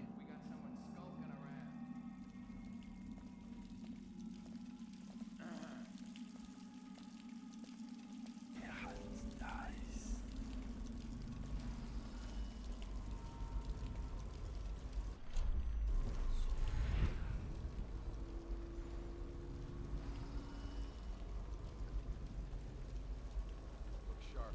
We got a prowler.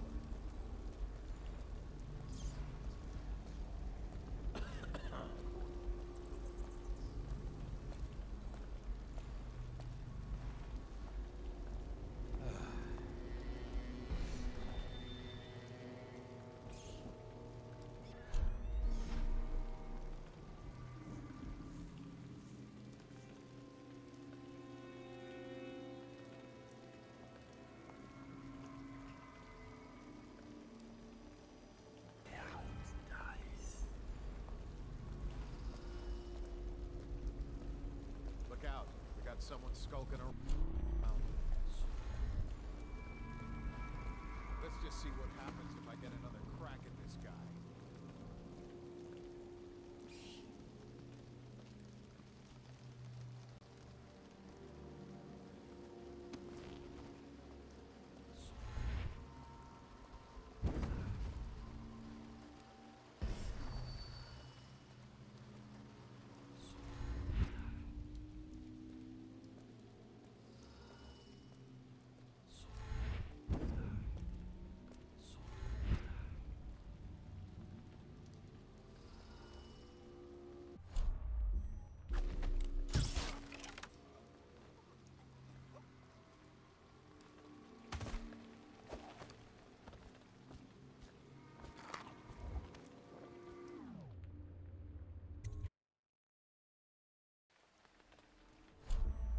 She's my sister.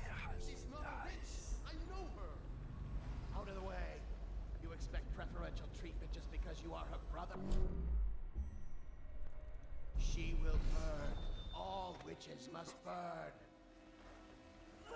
Don't let them take me! I swear I've done nothing wrong! Silence your...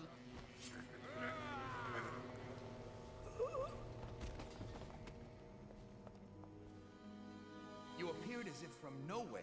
We would both be dead if not for you. We are forever in your debt. I cannot thank you enough. I must get my sister to safety. But first, I may know of a way to thank you. There's a safe in the bunkhouse. The combination is 203. Take what you want, and good luck.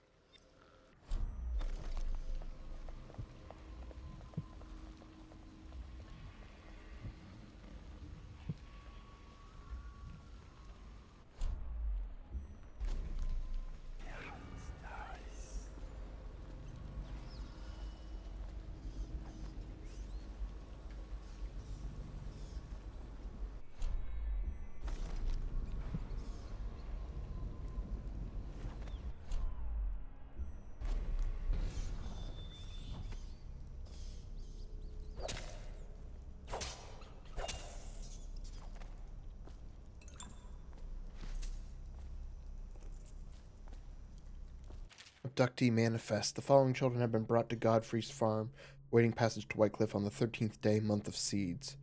June Thornton, Ada Hargreave, Nicholas Rains, Patrick Fagan, Roland Williams, Zachary Clendon, Thomas Jordan, Kent Hodgson.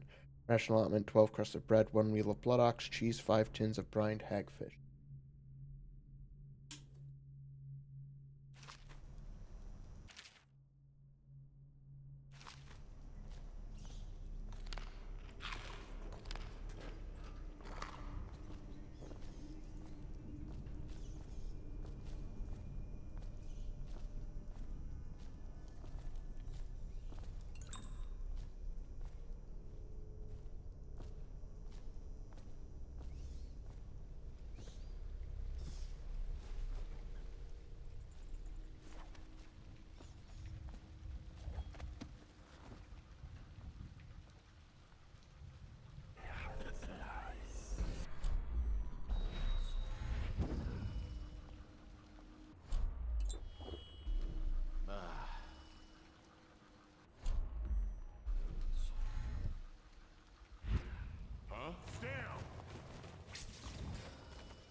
Trevor, we're going to need another shipment of tools to destroy these accursed bone charms. Though we managed to break down over a dozen last month, there are more coming in from all over Bristol, and the things are remarkably resilient.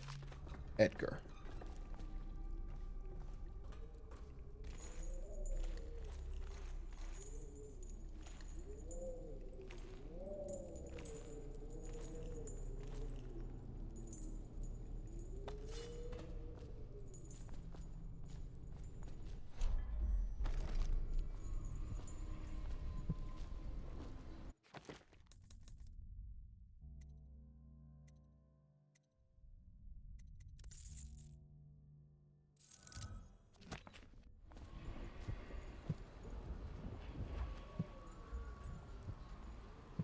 Once they are brought here, they never leave. The overseers always find the guild they seek.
Final warning. Edmund, it has come to my attention that you know where my sanctum is. If I catch you loitering by the statue of Holger again, hoping to run into and perhaps liaise with one of my guests, I'll have you branded a heretic and cast out of the city. Regards, High Overseer Campbell. Wyndham. Last night was wonderful. I am right at this moment imagining your arms around me and your breath on my neck. I feared for our lives when your fellow overseers found us, but you proved resourceful as always. And no, I won't take your slurs and threats personally, for I know you were merely trying to throw off any suspicions they might have had of us. I hope to see you again soon, perhaps in 2 nights when you have leave once more. Darian.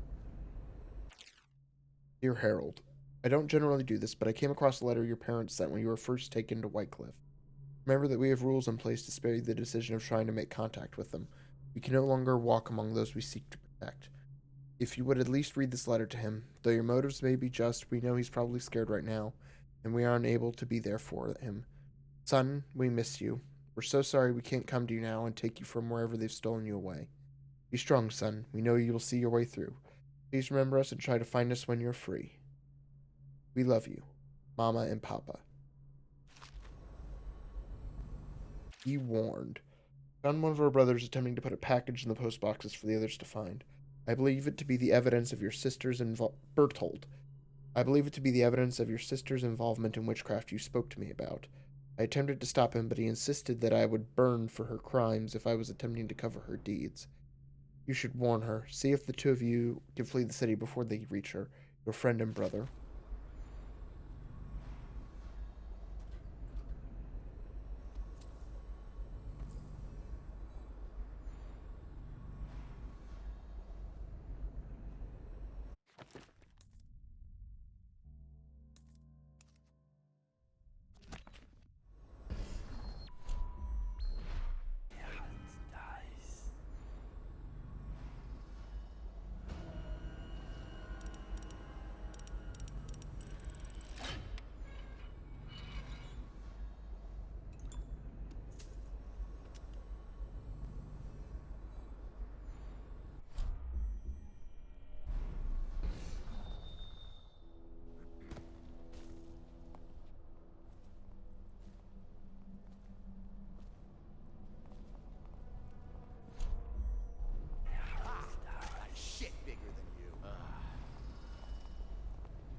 Bartholomew, I'm sick of mopping your floors and dusting your shelves. All this is in hopes of receiving the crumbs of knowledge that you cast my way. I think I'm going to wait around forever.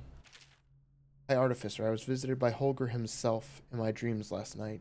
He told me I was to do great works for the Abbey, to cast out darkness where I find it, to help arm my brothers with weapons that reach beyond the physical into the very heart of the outsider. I think that I'm ready for this task. This is in regards to my being chosen for the position of your apprentice. If you don't mind, I would appreciate it if you looked at my record of service over the last several months.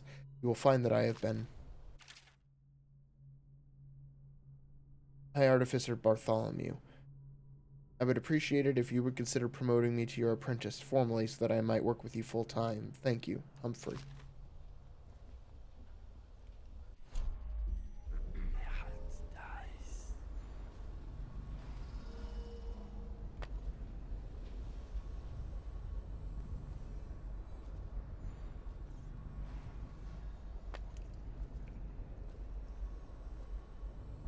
The Young Prince of Tivia. Okay, read that one.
Okay, almost out of here.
They wade through chest-high waters with their hounds.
Day 15, month of timber. I managed to steal away one of the charms they were smashing in Warehouse A. Smashing them! Such beautiful and powerful things, and my brothers have no idea. They'll never find me back here, though. Nobody ever comes back here. I could brick up the door and they'll never find me. It's all mine.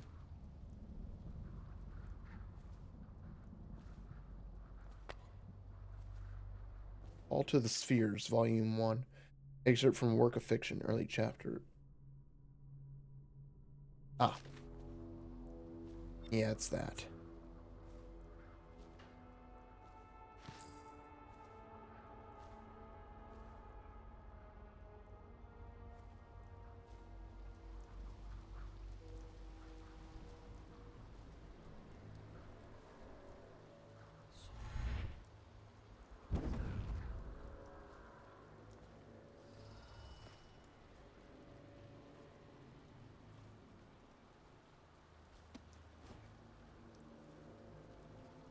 Okay. All that's left is to find a way.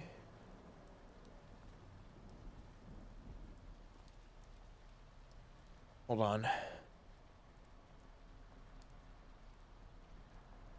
Oh, Rose, what are you doing? All right, sweetie.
Overseer Humphrey, I left you a copy of the ancient music so you might familiarize yourself with the principles I'm employing in this latest variation of Holger's device, or the music box as the men call it.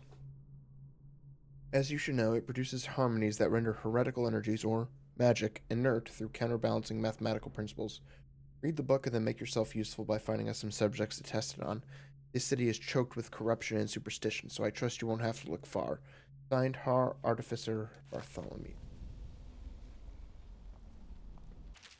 Bartholomew, I've seen the harnesses you've been devising in that workshop of yours. If you plan to strap explosives to my precious hounds and make living bombs out of them, you can count me out of your plan. I'm the master of the hounds here, and without my training, they'll never do as you request. Signed, Houndmaster Wharton.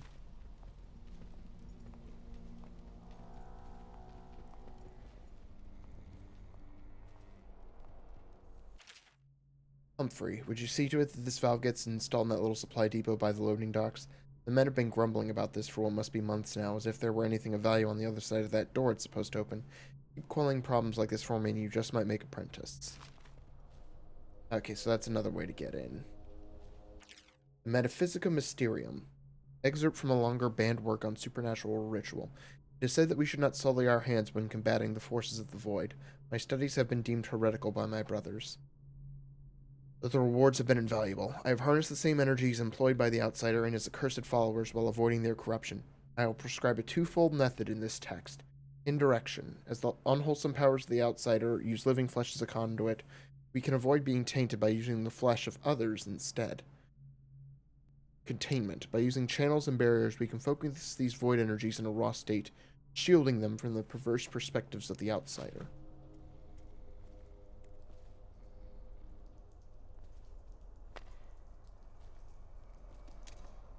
Concerning the crossbows.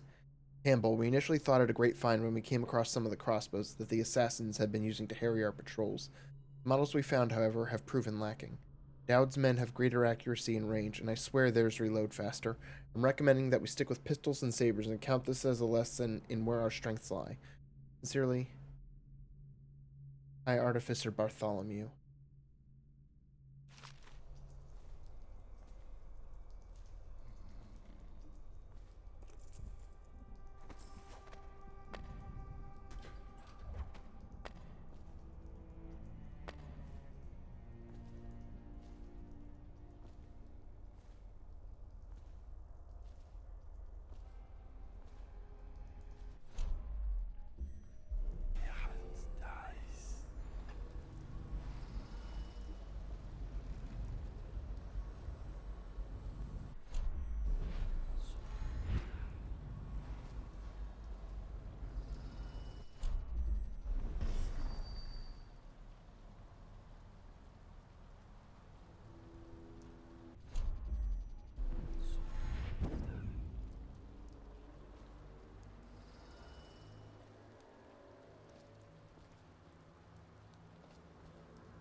Is that you? It's me, Samuel.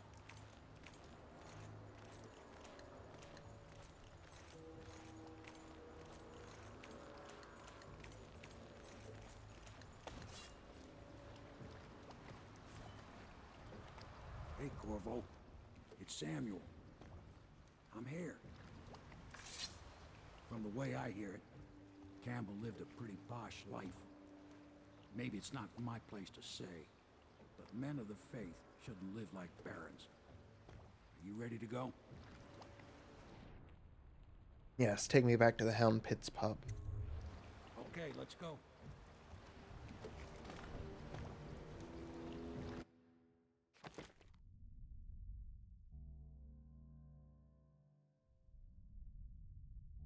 Hostiles killed.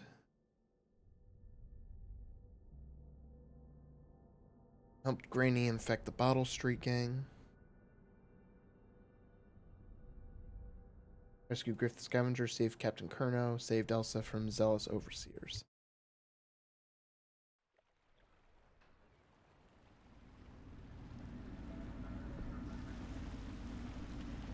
Admiral Havelock and Lord Pendleton are in the courtyard.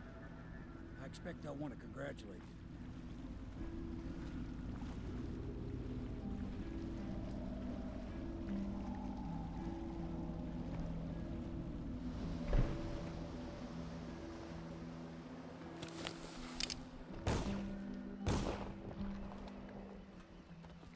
He's alive. Thank you, Corvo, thank you. My uncle's a good man, and one day he'll prove it. Here. I know you did this for the right reasons, but I want you to take this as a reward. It's an old heirloom one of my aunts gave me.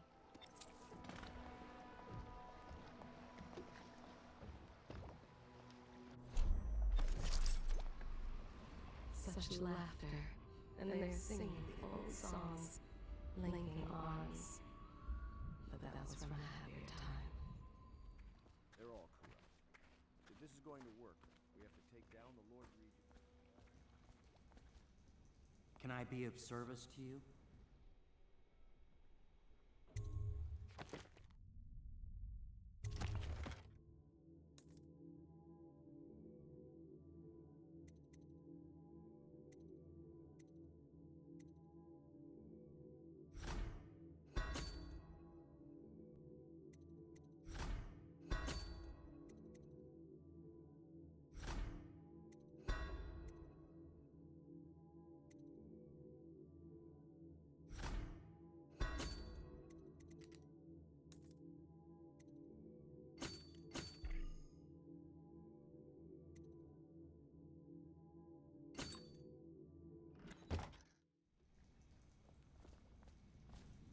My, there is something to you, isn't there?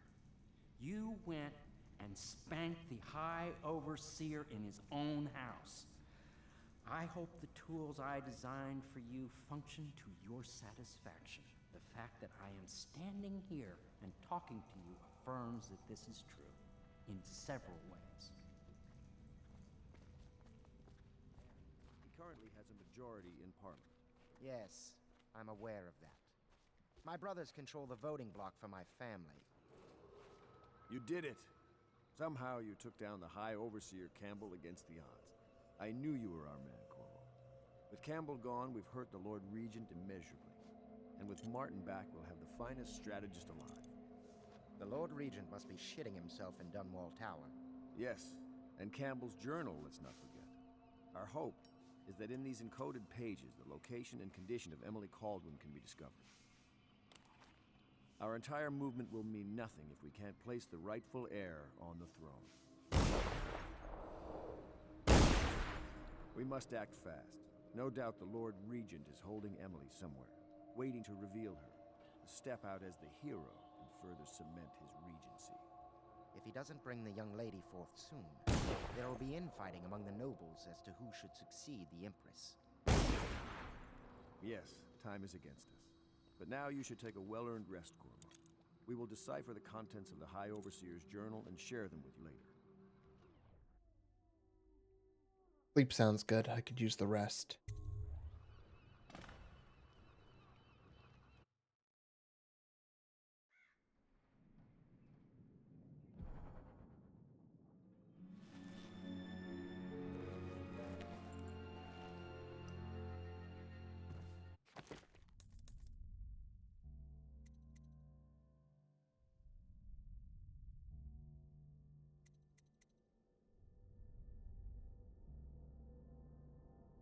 No, there's only 2 levels for now.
treasonous speech and actions. The state depends on you.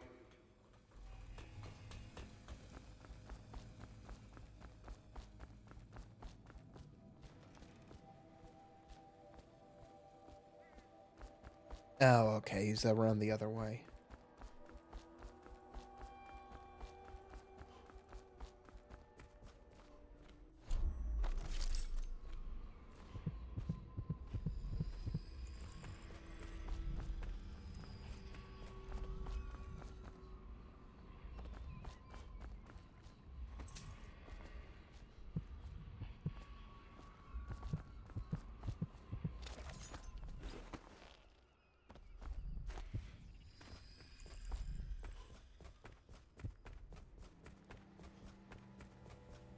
I know the Golden Cat, not as a patron, mind you. Our designs. Hello, Corvo. I expect Martin will be joining us shortly. I hate to start your day with such a strange matter, but the servants heard something last night, moving through the storm drains beneath the building. Most likely a weeper, the poor bastard. There's no hope for them once the plague gets that far along. Nothing more than a shuffling corpse full of sickness and insects, if you ask me. I'd appreciate you investigating, just to be sure it's not a nosy guardsman that's getting too close. Here's a key to the hatches. I'd send a servant down there, but they'd die of fear on the spot, I'm afraid. Maybe Piero can concoct some sort of sleep poison for your crossbow if you want to go that route.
Oh, there's the...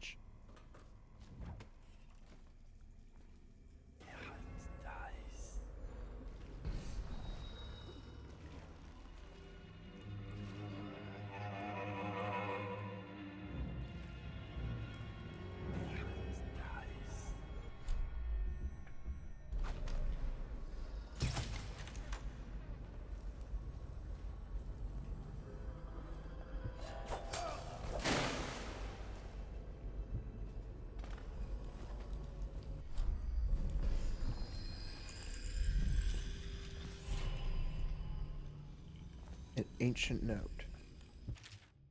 I'm sorry, but I won't be here for the next meeting. Or ever again, for that matter. What happened here was unnatural, makes me sick to recall. I left the result of our labors here for you to keep, but I expect that the rats will consume it before you return.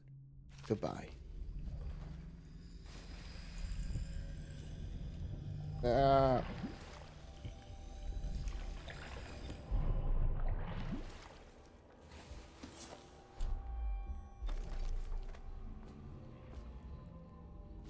Deals are made here, sometimes under the influence of wine, and sometimes the influence is the point of a knife.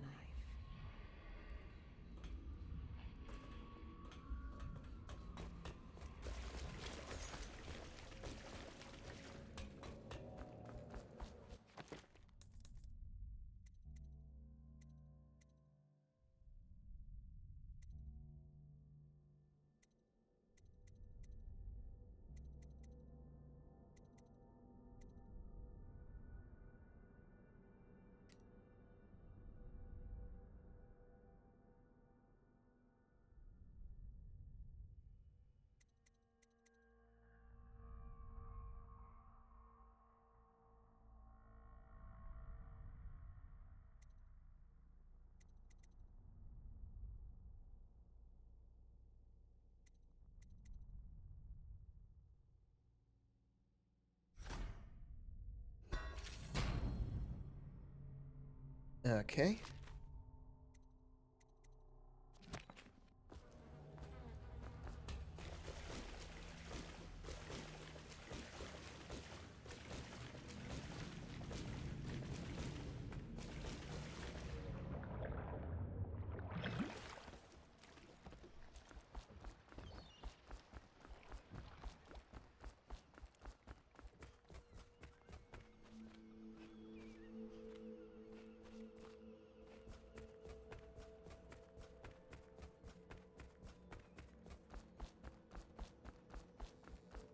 You went down there in the sewers? I thought I heard a weeper in there earlier. You're probably the bravest man I've ever met. Overseer Martin has arrived. He's with Admiral Havelock now. They want to talk to you.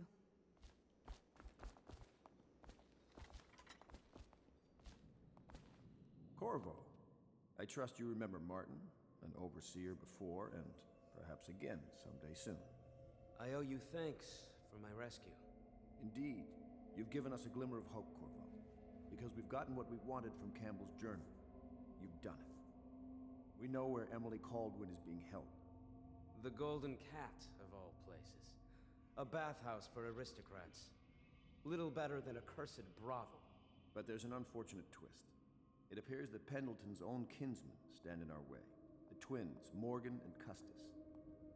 Not only are they controlling Emily, but they have the controlling parliamentary votes we so desperately need. Yes, the Pendletons have to die.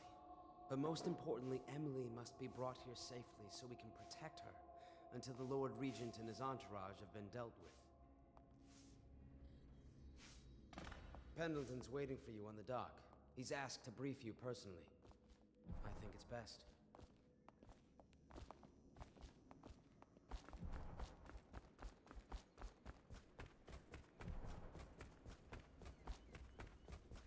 Corvo, a moment if I may. Corvo, I've asked to speak to you myself. You see, I'm sending you to kill my older brothers, Morgan and Custis. They're horrible men. It's true, as you may have heard, cruel beyond words. Further, my brothers are close allies to the Lord Regent, and as long as they are in Parliament, we cannot gather the votes we'll need to stop the Lord Regent from further consolidating his power. These days, they're best known for exploiting their favor with him to cheat others out of their wealth. Let's just say that not every family evicted in quarantine for having the plague actually has the plague. I warned my brothers in every way I could. I really did. But they never did listen to me. They'll be at the Golden Cat tonight at their usual revels. They'll be protected by the City Watch, so it'll be dangerous. Now go. Please do it before I change my mind.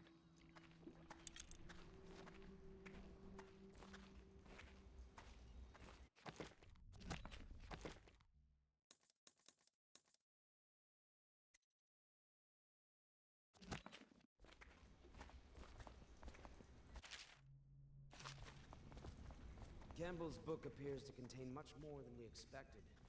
He was blackmailing a number of highly ranked overseers. With the information...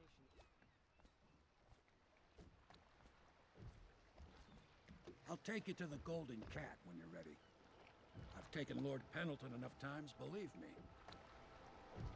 All right, Samuel, let's go look for Emily.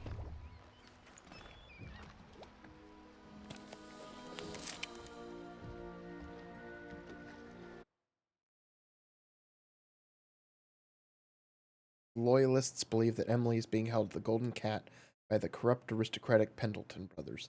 These men are Lord Pendleton's despised older brothers, twins, and they are loyal to the tyrannical Lord Regent. Find Emily at the Golden Cat and eliminate Lords Custis and Morgan Pendleton.